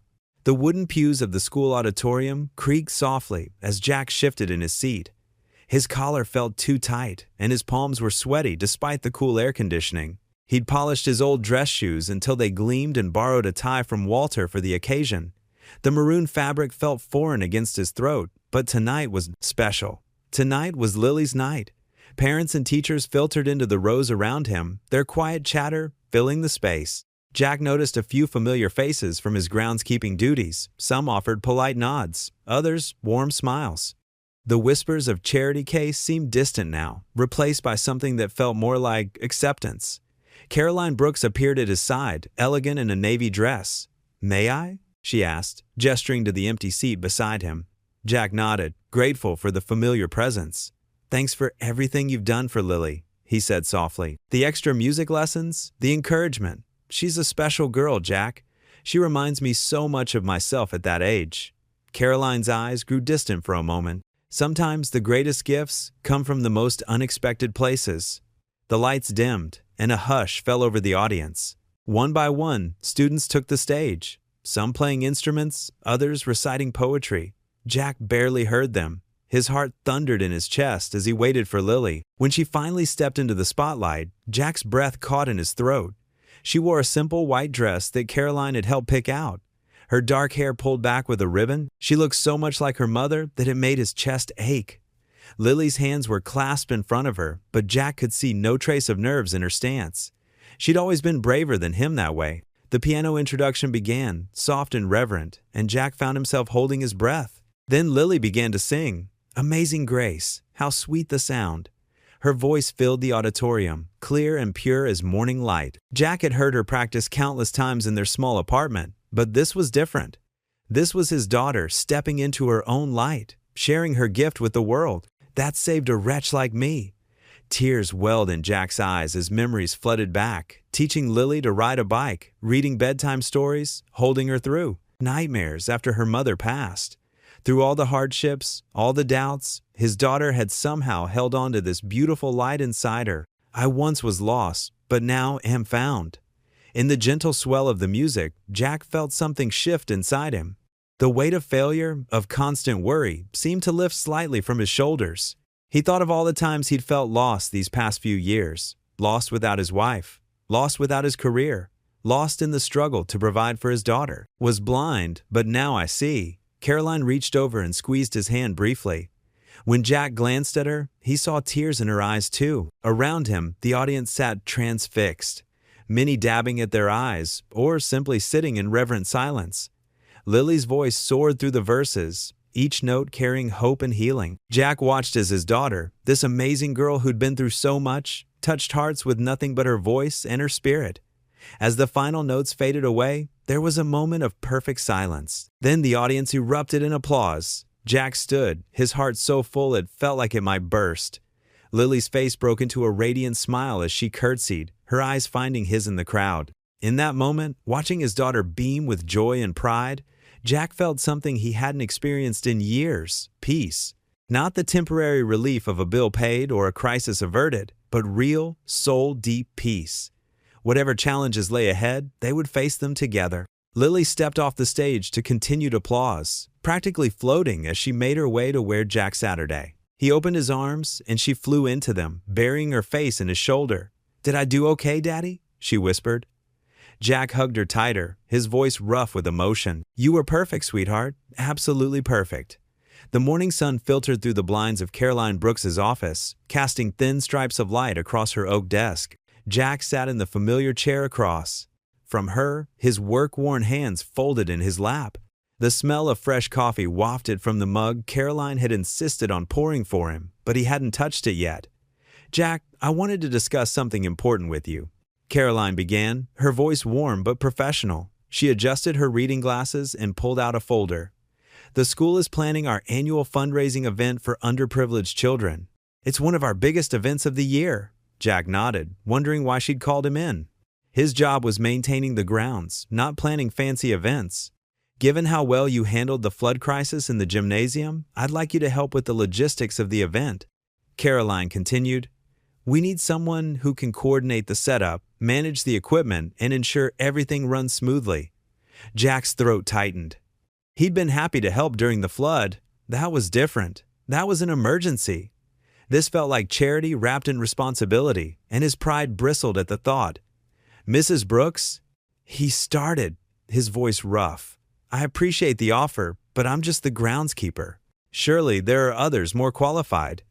Jack, Caroline interrupted gently, you have experience managing crisis situations, coordinating teams, and solving problems under pressure. Those skills are exactly what we need. She leaned forward, her eyes meeting his. This isn't about charity. This is about utilizing your abilities to help children who need it. The words hit home, but they also stung. Children who need it, like Lily, like him. He shifted uncomfortably in his chair. The event raises money for scholarships, Caroline explained, seemingly sensing his internal struggle. Last year, we helped 15 families afford tuition. This year, we're hoping to help even more. Jack's mind wandered to the other parents he'd overheard whispering in the hallways. Would they see him as even more of a charity case now? The poor groundskeeper trying to play event coordinator? What exactly would you need me to do? He asked, his voice carefully neutral. Caroline's face brightened. She pulled out a detailed list and began explaining the requirements. Coordinating with vendors, organizing the setup crew, managing the audio-visual equipment, ensuring safety protocols were in place. As she spoke, Jack couldn't help but notice how similar it was to managing a fire scene. Different stakes, but the same need for clear communication, quick thinking, and careful coordination. His old training kicked in as he mentally began breaking down the tasks into manageable pieces. We'll need the gymnasium set up for at least 300 people, Caroline was saying. The stage needs to be secure for the choir performance, and we'll need proper lighting for the electrical system in the gym won't handle that much draw, Jack interrupted, his professional instincts taking over. We'll need to bring in additional power sources if you're planning stage lights and sound equipment. Caroline smiled, and Jack realized he'd already started problem solving. He felt his face flush. That's exactly why we need you, Jack, she said softly. You see things others might miss. Jack stood up and walked to the window, looking out at the school grounds he'd come to know so well over the past weeks. Students were filing into the building, their backpacks bouncing as they rushed to beat the morning bell. Somewhere among them was Lily, probably already in her classroom, safe and secure in a place she loved. He thought about the 15 families Caroline had mentioned, 15 children who might not have had the chance to be here otherwise, 15 stories like Lily's. I'll do it, he said finally, turning back to face Caroline. But I'll need complete access to the building plans and electrical layouts. And I want to inspect all the equipment myself before it's installed. Caroline beamed. Of course, whatever you need. She handed him a thick folder. Here's everything we have so far. The event is in 3 weeks. Jack took the folder, its weight feeling somehow heavier than it should. As he walked back to his maintenance office, he could feel the eyes of passing parents on him. Were they wondering what the groundskeeper was doing with an official school folder? Were they already gossiping about his new role? In his small office, Jack spread the papers across his workbench, pushing aside his regular maintenance schedules. The event plans were ambitious. Multiple performances, catering, audio-visual presentations, silent auctions. It was more than just a fundraiser. It was a celebration of the school's mission to help children in need. Children like Lily. Children like him. His fingers traced the edge of the stage layout diagram. He knew he could do this. His years as a firefighter had taught him how to handle complex logistics under pressure. But a nagging voice in his head kept whispering, "You're not one of them. You're the charity case trying to play coordinator." Jack pulled out his old notebook and began making lists, focusing on the practical tasks ahead rather than the doubts swirling in his mind. He wrote down measurements, calculated power requirements, sketched alternative layout options. The familiar act of planning helped steady his hands, but couldn't quite silence the shame that lurked beneath his professional facade. This was his chance to give back to the school that had helped his daughter, but it also felt like a reminder of everything he couldn't provide on his own. Each note he wrote, each plan he made, carried the weight of his inadequacy.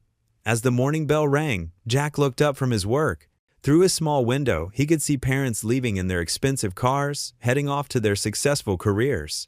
Meanwhile, here he sat in his maintenance office, surrounded by tool racks and cleaning supplies, trying to pretend he belonged in their world. But he had given his word to Caroline, and if there was one thing Jack Mercer still had, it was his word.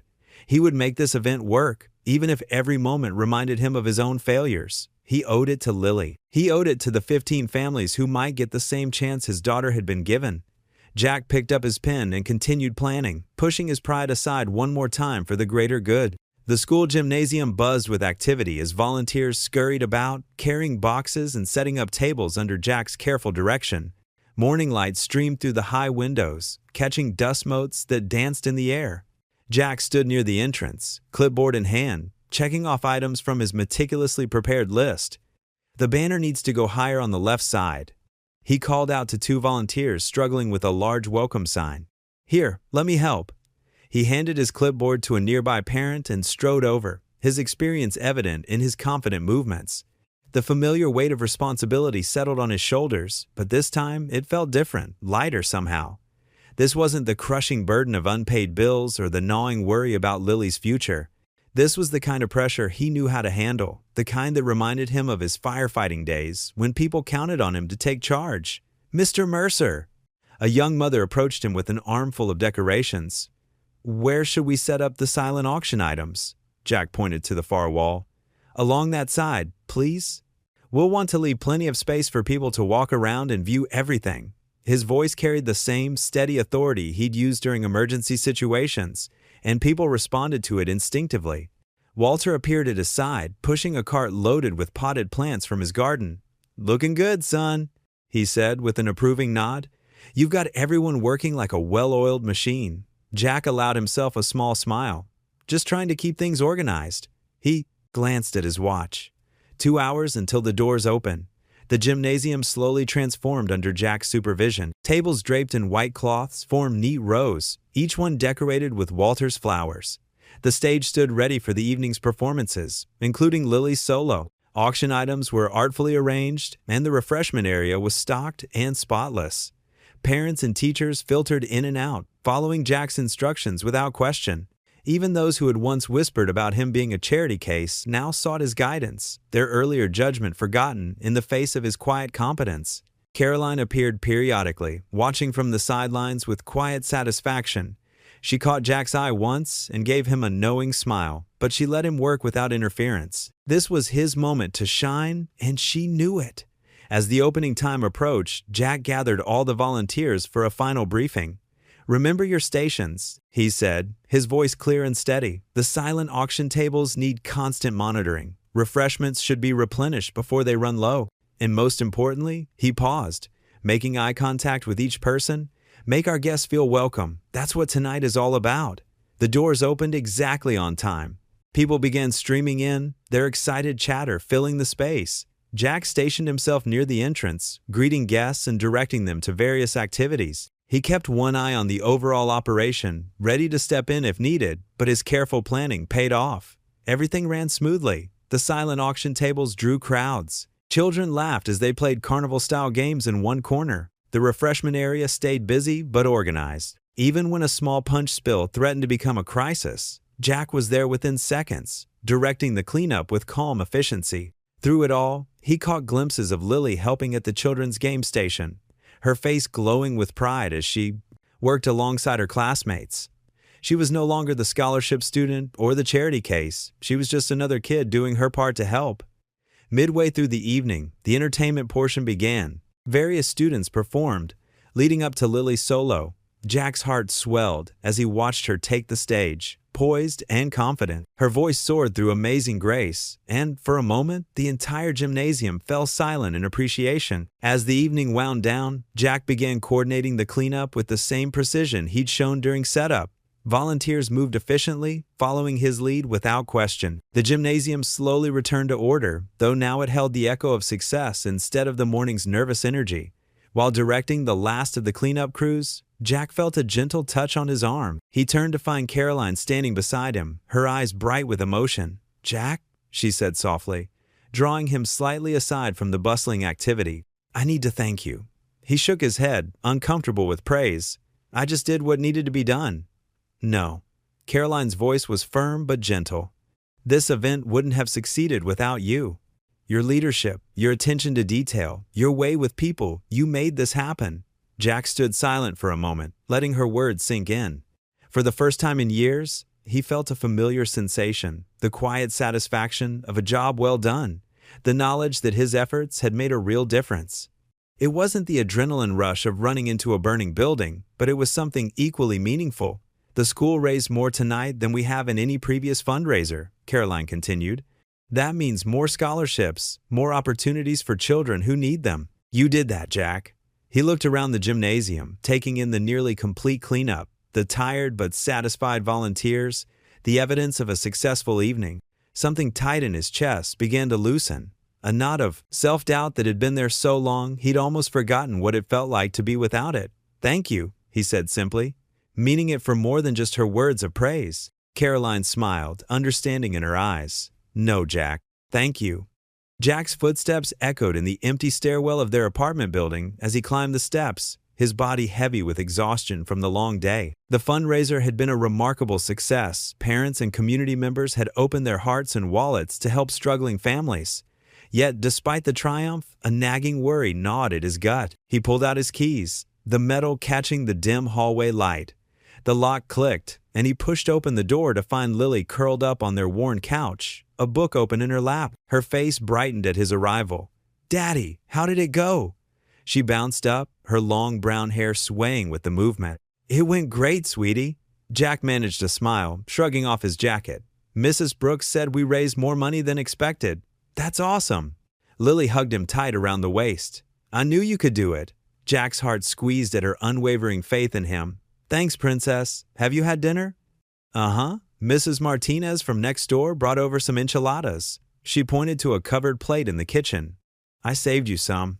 That was thoughtful of her. Jack's gaze fell on the stack of mail on the counter. His stomach twisted as he spotted an official-looking envelope from the bank. "Why don't you get ready for bed while I eat?" Lily nodded and disappeared into the bathroom. Jack waited until he heard the water running before reaching for the letter with trembling fingers. He tore it open, his eyes scanning the formal typeface. The words hit him like physical blows. "We regret to inform you. Loan application denied. Insufficient income. High risk." Jack sank into a kitchen chair, the paper crumpling in his grip.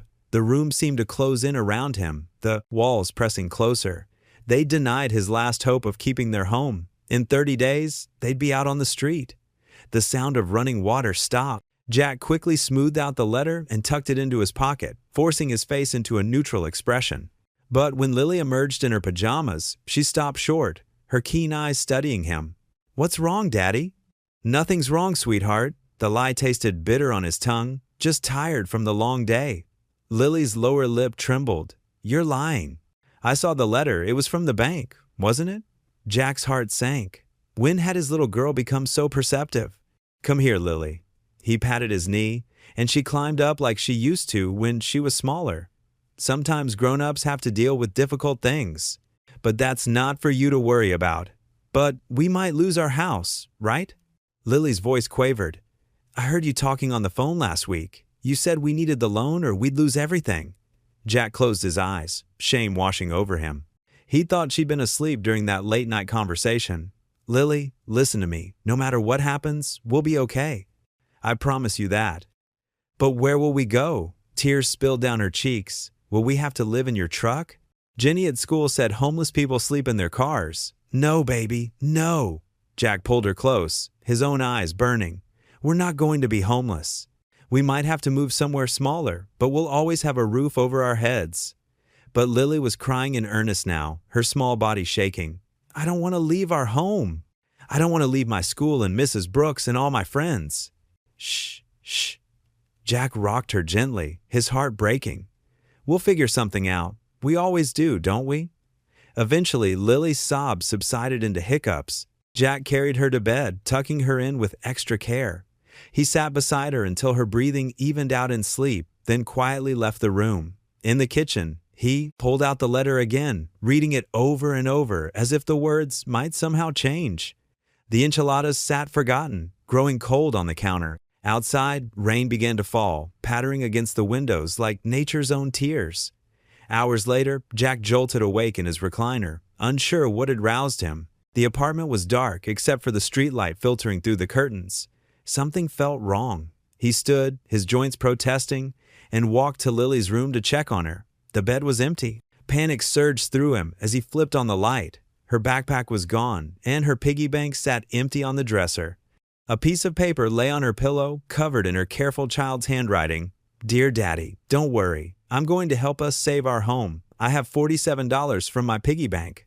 I'll find a way to make more money. Please don't be sad. Love, Lily." Jack stared at the note, his hand shaking so badly he could barely hold it. Through the open window, rain continued to fall, and somewhere in that darkness, his little girl was out there alone. He rushed to the window, scanning the wet streets below. "Lily!" he called into the night, his voice breaking. "Lily!" Only the sound of rain answered. The night air bit at Jack's face as he ran through the darkened streets, his heart pounding against his ribs. Streetlights cast long shadows across the wet pavement, their glow reflecting off puddles from the earlier rain. His voice was growing hoarse from calling Lily's name. "Lily!" He cupped his hands around his mouth, scanning the empty playground where she loved to swing. Nothing but creaking chains in the wind.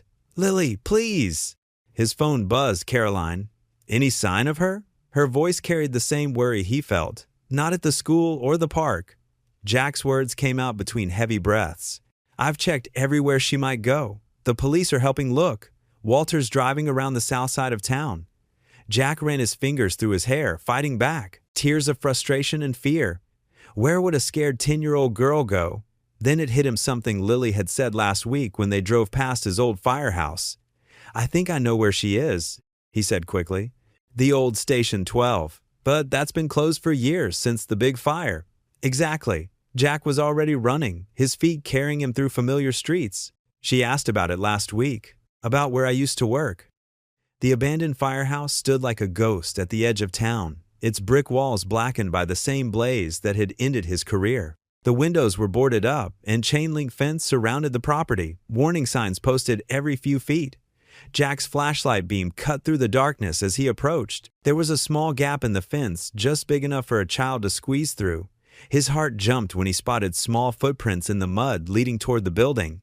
"Lily?" His voice echoed off the empty walls. "Baby, are you in here?" A sniffle came from inside, followed by a small voice. "Daddy?" Jack pushed through the gap in the fence, ignoring the sharp edges that caught at his jacket. Following the sound of quiet crying, he made his way to the apparatus bay where the fire trucks used to park. There she was, huddled in a corner, her school backpack clutched to her chest. Her face was streaked with tears and dirt, but she was safe. Jack's knees nearly buckled with relief. "Oh, thank God." He rushed to her, dropping to his knees and pulling her into his arms. She buried her face in his shoulder, her small body shaking with sobs. "I'm sorry, Daddy," she hiccuped. "I just wanted to help. I thought maybe if I came here, I could find out how to be brave, like you were." Jack held her tighter, his own tears finally falling. "You don't have to be brave like that, sweetheart. You're already the bravest person I know. But we're going to lose our house." Her voice cracked. "I heard you talking to the bank. I thought maybe, if I came here, I could figure out how to save us, like you used to save people." The words hit Jack like a physical blow. He pulled back just enough to look into her eyes, her mother's eyes, and saw the same determination he'd been carrying all these years. "Listen to me," he said, wiping her tears with his thumb. "You don't have to save us. That's my job. I'm your father, and no matter what happens with the house, we're going to be okay. You know why?" She shook her head. "Because we have each other, and that's worth more than any house." Headlights swept across the building's interior as a car pulled up outside. Caroline's voice called out, followed by Walter's. "Jack? Lily?" "We're here," Jack called back, standing with Lily in his arms. She was getting too big to carry, but right now, he needed to hold her as much as she needed to be held. They made their way out of the building, where Caroline and Walter waited by Caroline's car. Both rushed forward when they saw them. "Oh, thank heavens," Caroline breathed, reaching out to touch Lily's hand. "We were so worried about you, sweetheart." Walter placed a steadying hand on Jack's shoulder. "You both look like you could use a warm drink and a rest." Jack nodded, exhaustion finally catching up with him. The adrenaline that had kept him going was fading, leaving him drained. But as he looked down at his daughter's face, saw the trust and love in her eyes despite everything they'd been through, he felt something else too, a deep, aching gratitude that she was safe. "Let's go home," he said softly, knowing their problems weren't solved, knowing tomorrow would bring new challenges. But for now, having Lily safe in his arms was enough. Jack and Lily walked through their front door, both exhausted from the emotional night. Lily's face was still tear-stained, and Jack's shoulders sagged with the weight of everything. The living room lamp cast a warm glow over their modest apartment, making the worn furniture look softer in the dim light. A gentle knock at the door startled them both. Jack opened it to find Walter standing there, his weathered face creased with concern. He held a thermos in his wrinkled hands. "Thought you might need some hot chocolate," Walter said, his voice gentle. "I heard about what happened from Caroline." Jack stepped aside to let the older man in. Lily's eyes brightened at the sight of the thermos, and Walter poured 3 cups of steaming cocoa. The rich smell filled their small kitchen as they settled around the table. "You know," Walter began, watching Lily take careful sips of her drink, "I lost everything once too." His eyes held a distant look. "Back in '82, the bank took my house, my car, everything except my old army jacket and the clothes on my back." Lily looked up from her cup. "What did you do?" Walter smiled, the corners of his eyes crinkling. "Well, instead of running away from my problems, I decided to run towards something else, helping others." Jack watched as Walter pulled an old, creased photo from his wallet. It showed a younger version of himself standing in front of a homeless shelter. "I started volunteering there," Walter continued. "Didn't have much to give except my time and whatever skills I had. But you know what? Those were the richest days of my life." Jack shifted in his chair, his hands wrapped around the warm mug. "But how did you manage?" "The bills, the pressure." "The bills didn't go away," Walter admitted. "But something changed inside me. I stopped seeing myself as a failure and started seeing myself as someone who could make a difference, even with empty pockets." Lily reached across the table and touched the old photograph. "Is that why you help at our school now?" Walter nodded. "Exactly. And you know what happened? While I was busy helping others, people started helping me too, not because they pitied me, but because they saw value in what I was doing." Jack thought about Caroline, about how she'd helped them, not out of pity, but because of something he'd done years ago without even thinking about it. "You've got more than you realize, Jack," Walter said softly. "That school needs you. Those kids light up when you're around. And this little lady here?" He smiled at Lily. "She's got a gift that could bring joy to so many people." Lily ducked her head, but Jack could see her small smile. "The money troubles are real." Walter acknowledged, "I won't pretend they're not, but they're not the whole story. Sometimes the richest people I know are the ones who have the least in their bank accounts, but the most in their hearts." Jack remembered how it felt during the storm, when he'd helped save the gymnasium. How, for those few hours, he wasn't just the struggling single dad or the charity case. He was someone making a difference. "When I was at my lowest," Walter continued, "I thought I had nothing left to give, but that's when I learned the most valuable lesson of my life." He leaned forward, his eyes intent on Jack's. "Our worth isn't in what we have, son. It's in what we give, and you've got plenty to give." They sat in comfortable silence for a while, sipping their cocoa. Lily had curled up in her chair, her eyes growing heavy with exhaustion. "You know what helped me get back on my feet?" Walter asked, his voice quiet so as not to disturb the drowsy Lily. "I made a list every morning of what I could do that day to help someone else. Didn't matter how small it was. Could be helping an elderly neighbor with groceries or just listening to someone who needed to talk." Jack nodded, beginning to understand. He thought about his skills from his firefighting days, his knowledge of building maintenance, his ability to stay calm in a crisis. "Start there," Walter suggested, seeming to read Jack's thoughts. "Use what you know. The money situation, that'll sort itself out in time. But right now, focus on what you can do, not what you can't." As Walter stood to leave, he placed a firm hand on Jack's shoulder. "You're not alone in this, son. Remember that. And remember, sometimes the darkest times are just before the dawn." After Walter left, Jack sat at the kitchen table, looking at his sleeping daughter. For the first time in weeks, his mind wasn't racing with panic about bills and deadlines. Instead, he was thinking about what he could do tomorrow to make a difference, just like he used to do when he wore his firefighter's uniform. He pulled out a notepad and began to write, planning not just for survival, but for a life of purpose. The path ahead wasn't clear yet, but he felt something he hadn't felt in a long time: hope. The phone rang early Monday morning. Jack sat at the kitchen table, his coffee growing cold as he stared at another pile of bills. His heart skipped when he saw the school's number on the caller ID. "Jack?" Caroline's voice was warm but urgent. "I need you to come to the school right away. We're having an emergency community meeting." Jack's stomach tightened. "Is everything okay? Is Lily?" "Lily's fine," Caroline assured him quickly. "Please, just come. It's important."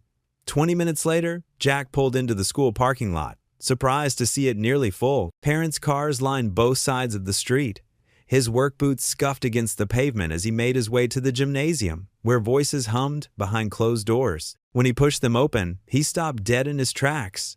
The gymnasium was packed. Parents, teachers, and even some students filled the rows of chairs. Walter stood near the front, his weathered face creased in a knowing smile. Caroline stood at the podium, her eyes finding Jack's immediately. "Mr. Mercer," she said into the microphone, "please join us." Jack's feet felt like lead as he walked down the center aisle. Whispers followed him, but they weren't the cruel ones he'd grown used to hearing. These were different, sympathetic, warm. "Many of you know Jack as our groundskeeper," Caroline began, her voice steady and clear. "But what you don't know is the real reason he's part of our community." She told them everything about the fire years ago, about how Jack had saved her life when she was just a teenager, how that act of courage had inspired her to dedicate her life to education and helping others. "Jack Mercer is not a charity case," she said firmly, her eyes scanning the crowd. "He's a hero who's fallen on hard times, and now it's our turn to help him." One by one, parents stood up to speak. The father whose daughter Jack had comforted during the storm, the mother whose car he'd helped fix in the parking lot. Even some of the children spoke about how kind Mr. Jack was to them. Mrs. Martinez, one of the wealthier parents who had once whispered about him, stood up with tears in her eyes. "My husband's construction company needs good workers," she said. "We'd be honored to offer you a position, Mr. Mercer. Full benefits, starting immediately." Walter hobbled to the front, leaning on his cane. "And you can have my old truck," he announced. "Been sitting in my garage collecting dust. Perfect for a handyman business on the weekends." The offers kept coming. Parents pledged donations to help with his mortgage. Teachers offered to tutor Lily for free. The school board promised to create a scholarship in Caroline's name, with Lily as its first recipient. Jack sat there, overwhelmed. His throat felt tight, and his vision blurred with unshed tears. All his life, he'd been the one helping others. He'd never learned how to accept help himself. Caroline touched his shoulder gently. "Sometimes," she said, just loud enough for him to hear, "the bravest thing we can do is let others be brave for us." A small hand slipped into his. Lily stood beside him, beaming. "See, Daddy? I told you we weren't alone." Jack squeezed her hand, unable to speak. The wall of pride he'd built around himself began to crumble, replaced by something warmer, something healing. The meeting continued, with parents organizing committees to help coordinate the assistance. Jack watched in amazement as these people, many of whom he'd felt judged by, came together with genuine concern and compassion. Mrs. Brooks had prepared a folder full of resources: financial advisors willing to work pro bono, legal aid to help with the mortgage situation, even counseling services if he wanted them. "This isn't charity, Jack," Caroline insisted when she handed him the folder. "This is community. This is what happens when people come together to help one of their own." For the first time in years, Jack felt the weight on his shoulders begin to lift. He looked around the gymnasium at all these faces, no longer strangers, but neighbors. People who saw his worth beyond his struggles.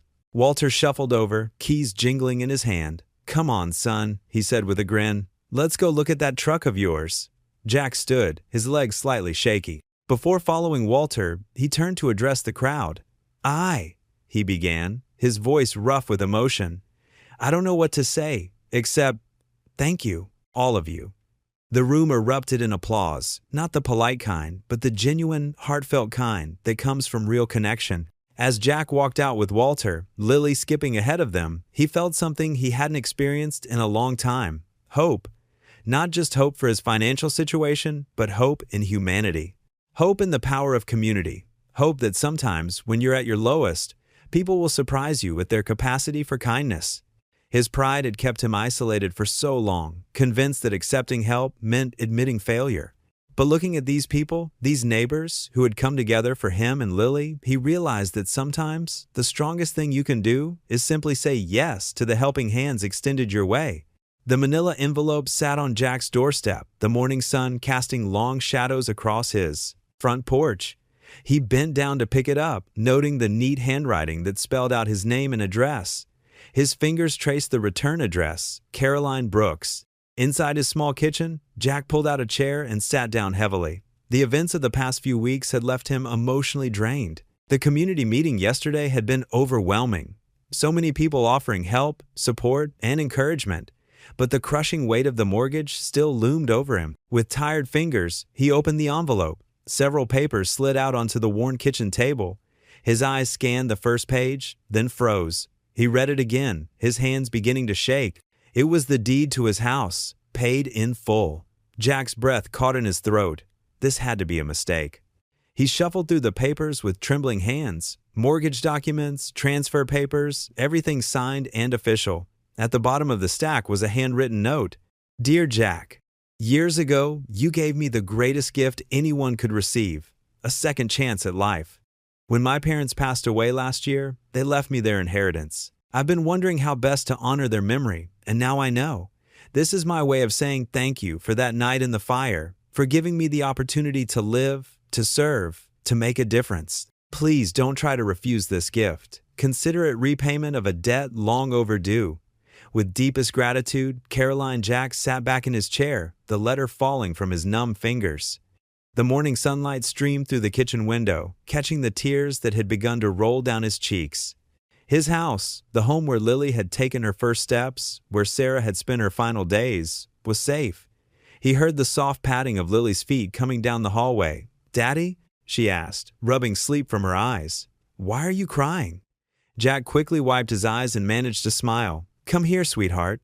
He pulled her onto his lap, just like he used to when she was smaller.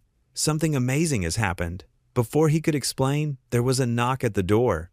Jack opened it to find Caroline standing there, her usual professional demeanor softened by uncertainty. "I wanted to make sure you received the papers," she said quietly. Jack stood there, unable to speak for a moment. Finally, he found his voice. "Caroline, I can't accept this. It's too much." She shook her head firmly. "It's already done, Jack. The papers are filed." She stepped inside when he moved aside, greeting Lily with a warm smile. "But your inheritance," Jack started, "was meant to help someone who deserved it," Caroline finished. "My parents would have wanted this. They always taught me that true wealth lies in what we give to others." She paused, her eyes meeting Jack's. "Just like you gave me a chance at life that night in the fire." Lily looked between them, her eyes wide with understanding. "Is our house safe now, Daddy?" Jack looked at his daughter, tears welling up in his eyes again. "Yes, sweetheart, we're not going anywhere." He turned back to Caroline, his voice thick with emotion. "I don't know how to thank you." "You already did," Caroline replied softly. "Years ago, when you ran into that burning building, you didn't know who I was, but you risked everything to save me. Now it's my turn to help you." Jack stood there, overwhelmed by the magnitude of her generosity. He looked at Lily, who was beaming with joy, then back at Caroline. Through tears, he whispered, "Thank you for everything." The morning light filled the small entryway, warming the space with golden hope. In that moment, Jack felt the weight of years of struggle begin to lift from his shoulders. His home was secure, his daughter was safe, and somehow, through all the darkness, grace had found its way back into their lives. The morning sun glinted off the faded blue paint of Walter's old Ford pickup truck. Jack ran his hand along its weathered side, feeling every dent and scratch that told stories of years of faithful service. Walter stood beside him, keys dangling from his wrinkled fingers. "She ain't much to look at," Walter said with a gentle smile, "but she's got plenty of life left in her. Just needs someone who'll put her to good use." Jack's throat tightened as he took the keys. "Walter, I can't accept this. It's too much." "Now, don't you start with that," Walter chuckled, patting the truck's hood. "Been sitting in my garage collecting dust since my arthritis got bad. Besides, what good's a handyman without proper wheels?" The truck's door creaked as Jack opened it, revealing a clean interior that smelled of pine air freshener. Walter had obviously spent time getting it ready. On the passenger seat lay a small toolbox, another gift from the old veteran. Got some basics in there to get you started, Walter explained. Figure between your skills and this old girl, you've got yourself the makings of a proper business. Jack climbed into the driver's seat, gripping the worn steering wheel. Through the windshield, he could see Lily bouncing excitedly on their front porch, waving at them. The sight made his heart swell. First thing we're gonna do, Jack said, is give her a good wash and maybe a fresh coat of paint. Walter's eyes twinkled. Sounds like a fine plan. You know, sometimes the best way to say thank you is just to make good use of what you're given. Over the next few weeks, Jack threw himself into establishing his handyman business. He started small, taking jobs from people at the school who'd heard about his work during the flood. Mrs. Peterson needed her fence fixed. Mr. Rodriguez had a leaky faucet. Each job, no matter how minor, Jack approached with the same dedication he'd once given to firefighting. The old truck proved invaluable. Its bed could carry lumber and tools, and its familiar rumble became a comfort as Jack drove between jobs. Lily insisted on helping him paint it, and they spent a sunny Saturday turning the faded blue into a cheerful navy, with Mercer Handyman Services carefully stenciled on the doors. Word spread quickly through the community. Jack's phone started ringing more often, and his calendar began filling up. The work wasn't always glamorous, fixing stuck windows, replacing damaged drywall, repairing wobbly chairs, but it felt honest, right. Caroline helped too, recommending him to parents at the school. Jack's not just handy, she'd tell them, he's trustworthy, the kind of person you want working in your home. One evening, after a long day of repairs, Jack sat at his kitchen table counting the week's earnings. Lily watched him from across the table, homework spread out before her. Are we going to be okay now, Daddy? She asked softly. Jack looked up, meeting his daughter's eyes. Yeah, sweetheart, we're going to be just fine. And for the first time in a long while, he truly believed it. The stack of bills seemed less daunting now. They weren't rich by any means, but they were making it. More importantly, Jack had found his footing again. The next morning, Jack and Lily walked together toward the school, his newly painted truck parked proudly in the lot. The spring air was crisp and full of promise. Students rushed past them, calling out greetings to Lily, who now walked with her head held high. Look, Lily pointed to a robin building its nest in one of the trees Walter tended. It's starting fresh, just like us. Jack squeezed her hand, amazed at his daughter's wisdom. They stopped at the school entrance, where Caroline stood greeting students. She smiled warmly at them both. Good morning, Mr. Mercer, she said. I hear Mrs. Thompson was very pleased with the shelves you installed yesterday. Just doing my job, Jack replied, but he couldn't help feeling proud. As Lily hurried off to join her friends, Jack watched her go, remembering the desperate father he'd been just months ago. The weight of failure had been crushing then, but now he stood straight and tall. Walter appeared beside him, garden tools in hand. Beautiful morning for new beginnings, isn't it? Jack nodded, looking out over the schoolyard where Lily played. The morning sun painted everything in shades of hope, and for once, Jack didn't feel the need to guard against it. They walked together toward the garden, where spring flowers were starting to bloom. Jack had fixed the irrigation system last week, and the results were already showing in the bright bursts of color. You know, Walter said, bending to inspect a rosebush, sometimes the good Lord plants us right where we need to grow. Took me years to figure that out. Jack understood now what Walter meant. His place wasn't fighting fires anymore. It was here, building things, fixing what was broken, and watching his daughter thrive. It wasn't the life he'd planned, but it was becoming the life he needed. The school bell rang, and Jack headed toward his truck. He had 3 jobs lined up for the day, and he was ready for each one. As he walked, he caught sight of Lily through her classroom window. She was laughing with her friends, completely at ease. The sight warmed his heart. Together, they were building something new, not just a business, but a life. One repair, one day, one step at a time. The school auditorium hummed with quiet anticipation as parents and students filed into their seats. Evening light filtered through tall windows, casting long shadows across the polished wooden stage. Jack sat in the front row, his hands clasped together, heart beating with a familiar mixture of pride and nervousness. The past few months had changed everything. His new handyman business was steady, thanks to Walter's truck and the community's support. But more than that, he'd found something he thought he'd lost forever: peace. Caroline Brooks settled into the seat beside him, her familiar warm smile lighting up her face. She's going to be Wonderful, Jack. You should see her in rehearsals. Jack nodded, unable to speak past the lump in his throat. He remembered the first time Lily had sung in this very auditorium, how scared and uncertain they both had been. Now, as the lights dimmed and the audience fell silent, he felt only gratitude. The curtain rose slowly, revealing a group of students arranged in neat rows on risers. Lily stood in the front, wearing a simple blue dress that matched her eyes. Her hands were clasped in front of her, just like his, a gesture that made him smile. She looked so much like her mother.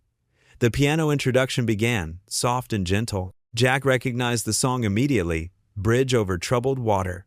His eyes welled up before Lily even began to sing. She'd chosen it herself, she'd told him, because it reminded her of him. When Lily's voice filled the auditorium, Jack felt his chest tighten with emotion. Her voice was stronger now, more confident, but it still held that pure, crystal-clear quality that could break hearts and mend them all at once. When you're weary, feeling small, when tears are in your eyes, I'll dry them all. Jack watched as his daughter sang, her face serene, her presence commanding the stage without effort. She wasn't just singing, she was telling their story. Every word seemed to echo their journey, their struggles, their triumph. He thought about the nights he'd spent worrying about bills, about the shame he'd felt accepting help, about the fear of losing their home. But mostly, he thought about Lily's unwavering faith in him, even when he'd lost faith in himself. The chorus swelled, and Lily's voice soared above the other students. Jack noticed several parents dabbing at their eyes. Walter, sitting a few rows back, gave him a knowing nod. The old veteran had become like family, dropping by their house every Sunday for dinner, teaching Lily about gardening and sharing stories that made them both laugh until their sides hurt. Like a bridge over troubled water, I will lay me down. Caroline reached over and squeezed Jack's hand briefly. She didn't say anything. She didn't need to. They both knew how far they'd come from that day in her office when she'd revealed their shared past. Now, watching Lily shine on stage, Jack understood that sometimes the greatest blessings come disguised as challenges. The song continued, and Jack found himself remembering the night Lily had run away to the old firehouse. How terrified he'd been, searching through the dark, calling her name.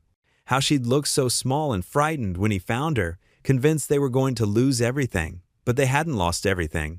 Instead, they'd gained something precious, a community, a support system, a new kind of family. The parents who had once whispered about charity cases now invited them to barbecues and birthday parties. Their house, saved by Caroline's generous gift, had become a gathering place for neighborhood children. Lily's voice grew stronger as she reached the final verse. She was looking directly at him now, her eyes bright with emotion but her voice steady and true. Jack saw in her face the same strength that had carried them through their darkest days. The final notes of the song hung in the air like a prayer. For a moment, complete silence filled the auditorium. Then, like a wave breaking, applause erupted from every corner. People stood, cheering and wiping away tears. Lily beamed, her smile radiant under the stage lights. She found Jack's eyes in the crowd, and in that moment, father and daughter shared a look of pure understanding. They had weathered the storm together. They had built something beautiful from their broken pieces. As the applause continued, Jack leaned forward in his seat, his heart so full it felt like it might burst. "We made it, sweet girl," he whispered, watching his daughter take a graceful bow on stage. "We really made it."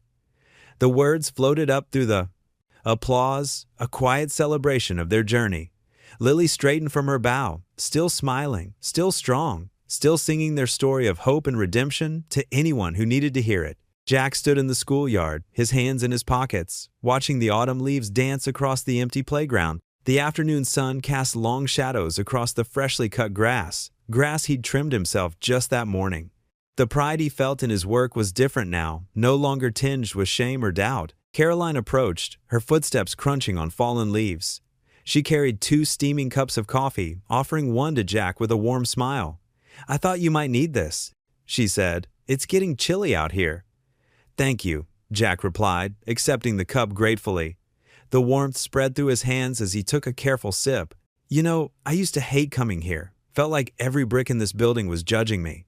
Caroline leaned against the nearby fence, her expression thoughtful. "And now?" "Now?"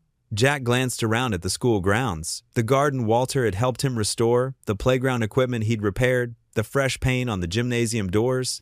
"Now it feels like home." You've made quite an impact here, Caroline said softly. The other parents ask for you by name when something needs fixing. Did you know that? Jack chuckled, shaking his head. Quite a change from the whispers about the charity case, isn't it? You were never a charity case, Jack. You were always so much more than that. Caroline's voice carried the weight of years of unspoken gratitude. Do you remember when I told you that you saved my life? How could I forget, though I still don't remember pulling you from that fire. That's because you were too busy doing your job, saving lives without keeping score. Caroline took a thoughtful sip of her coffee.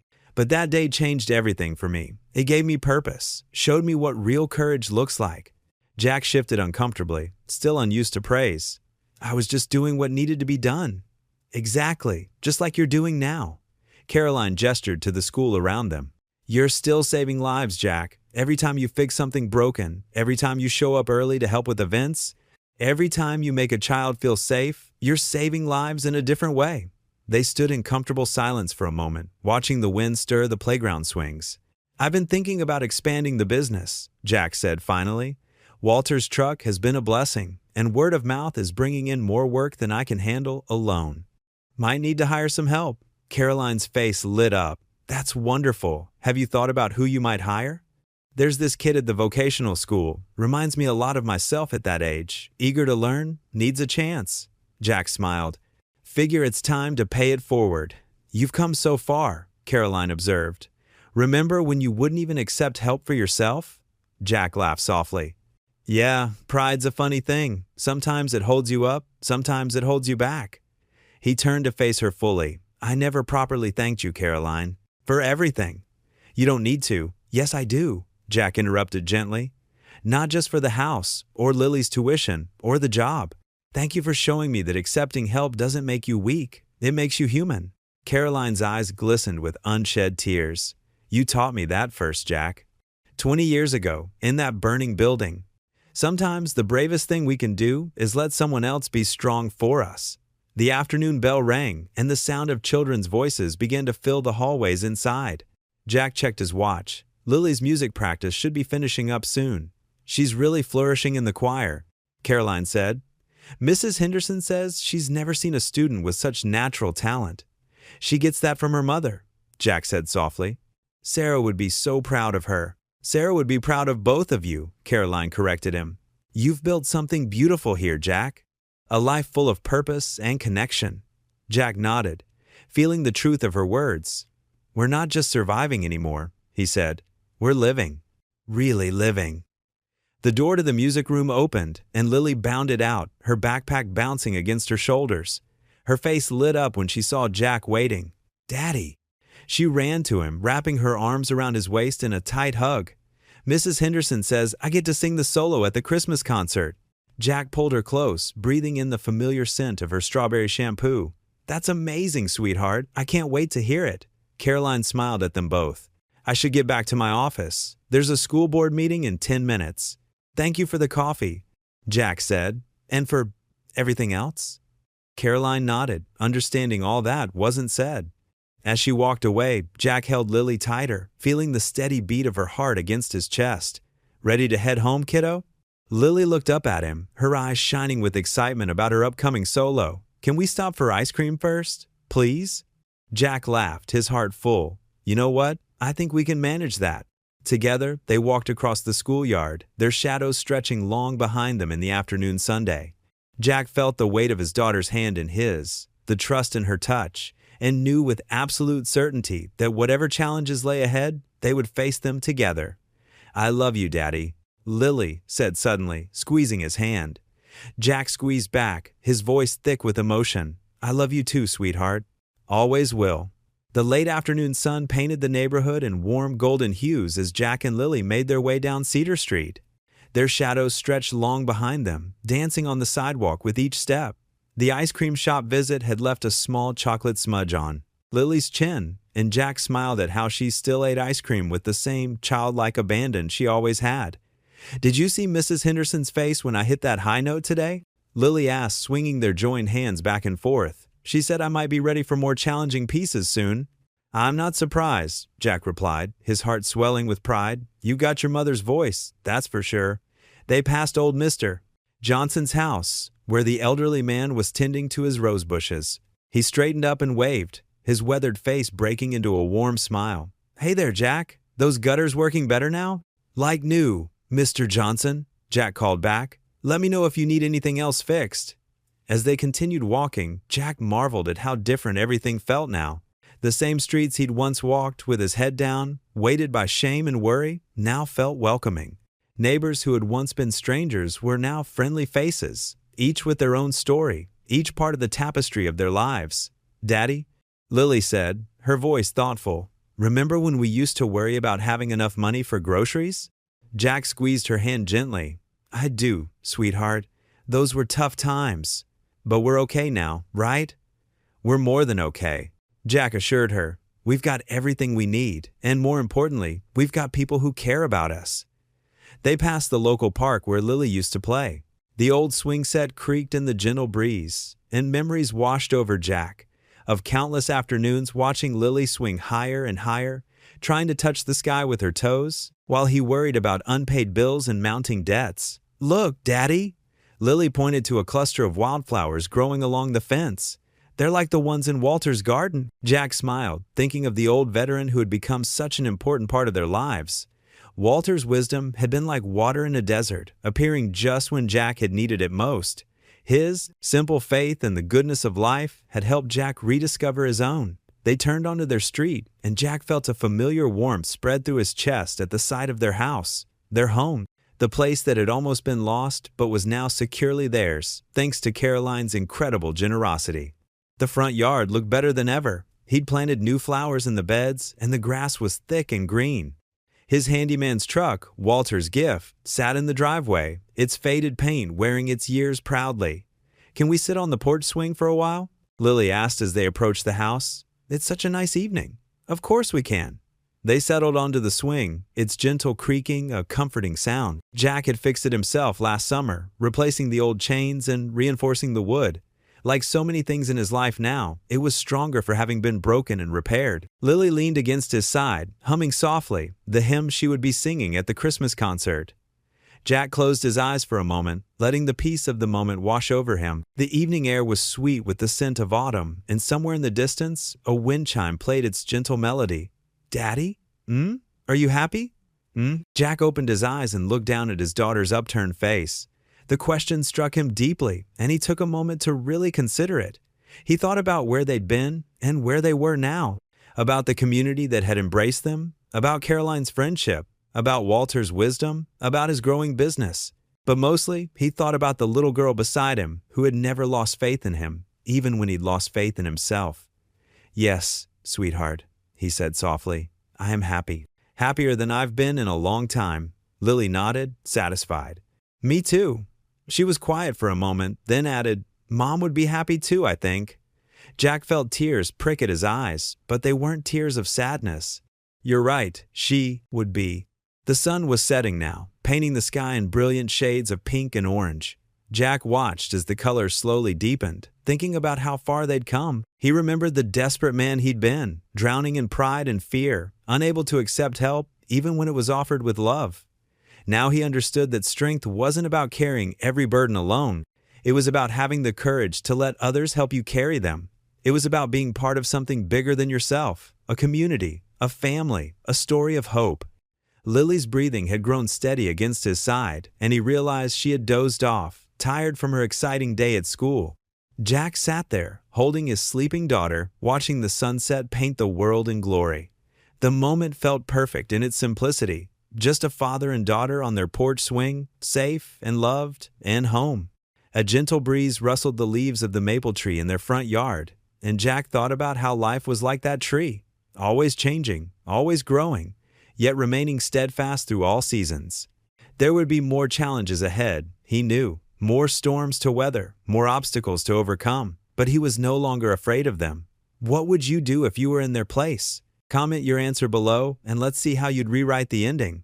If you enjoyed the story of Jack Mercer, I handpicked the next story that you will enjoy. Please don't miss this one. Click here to watch it.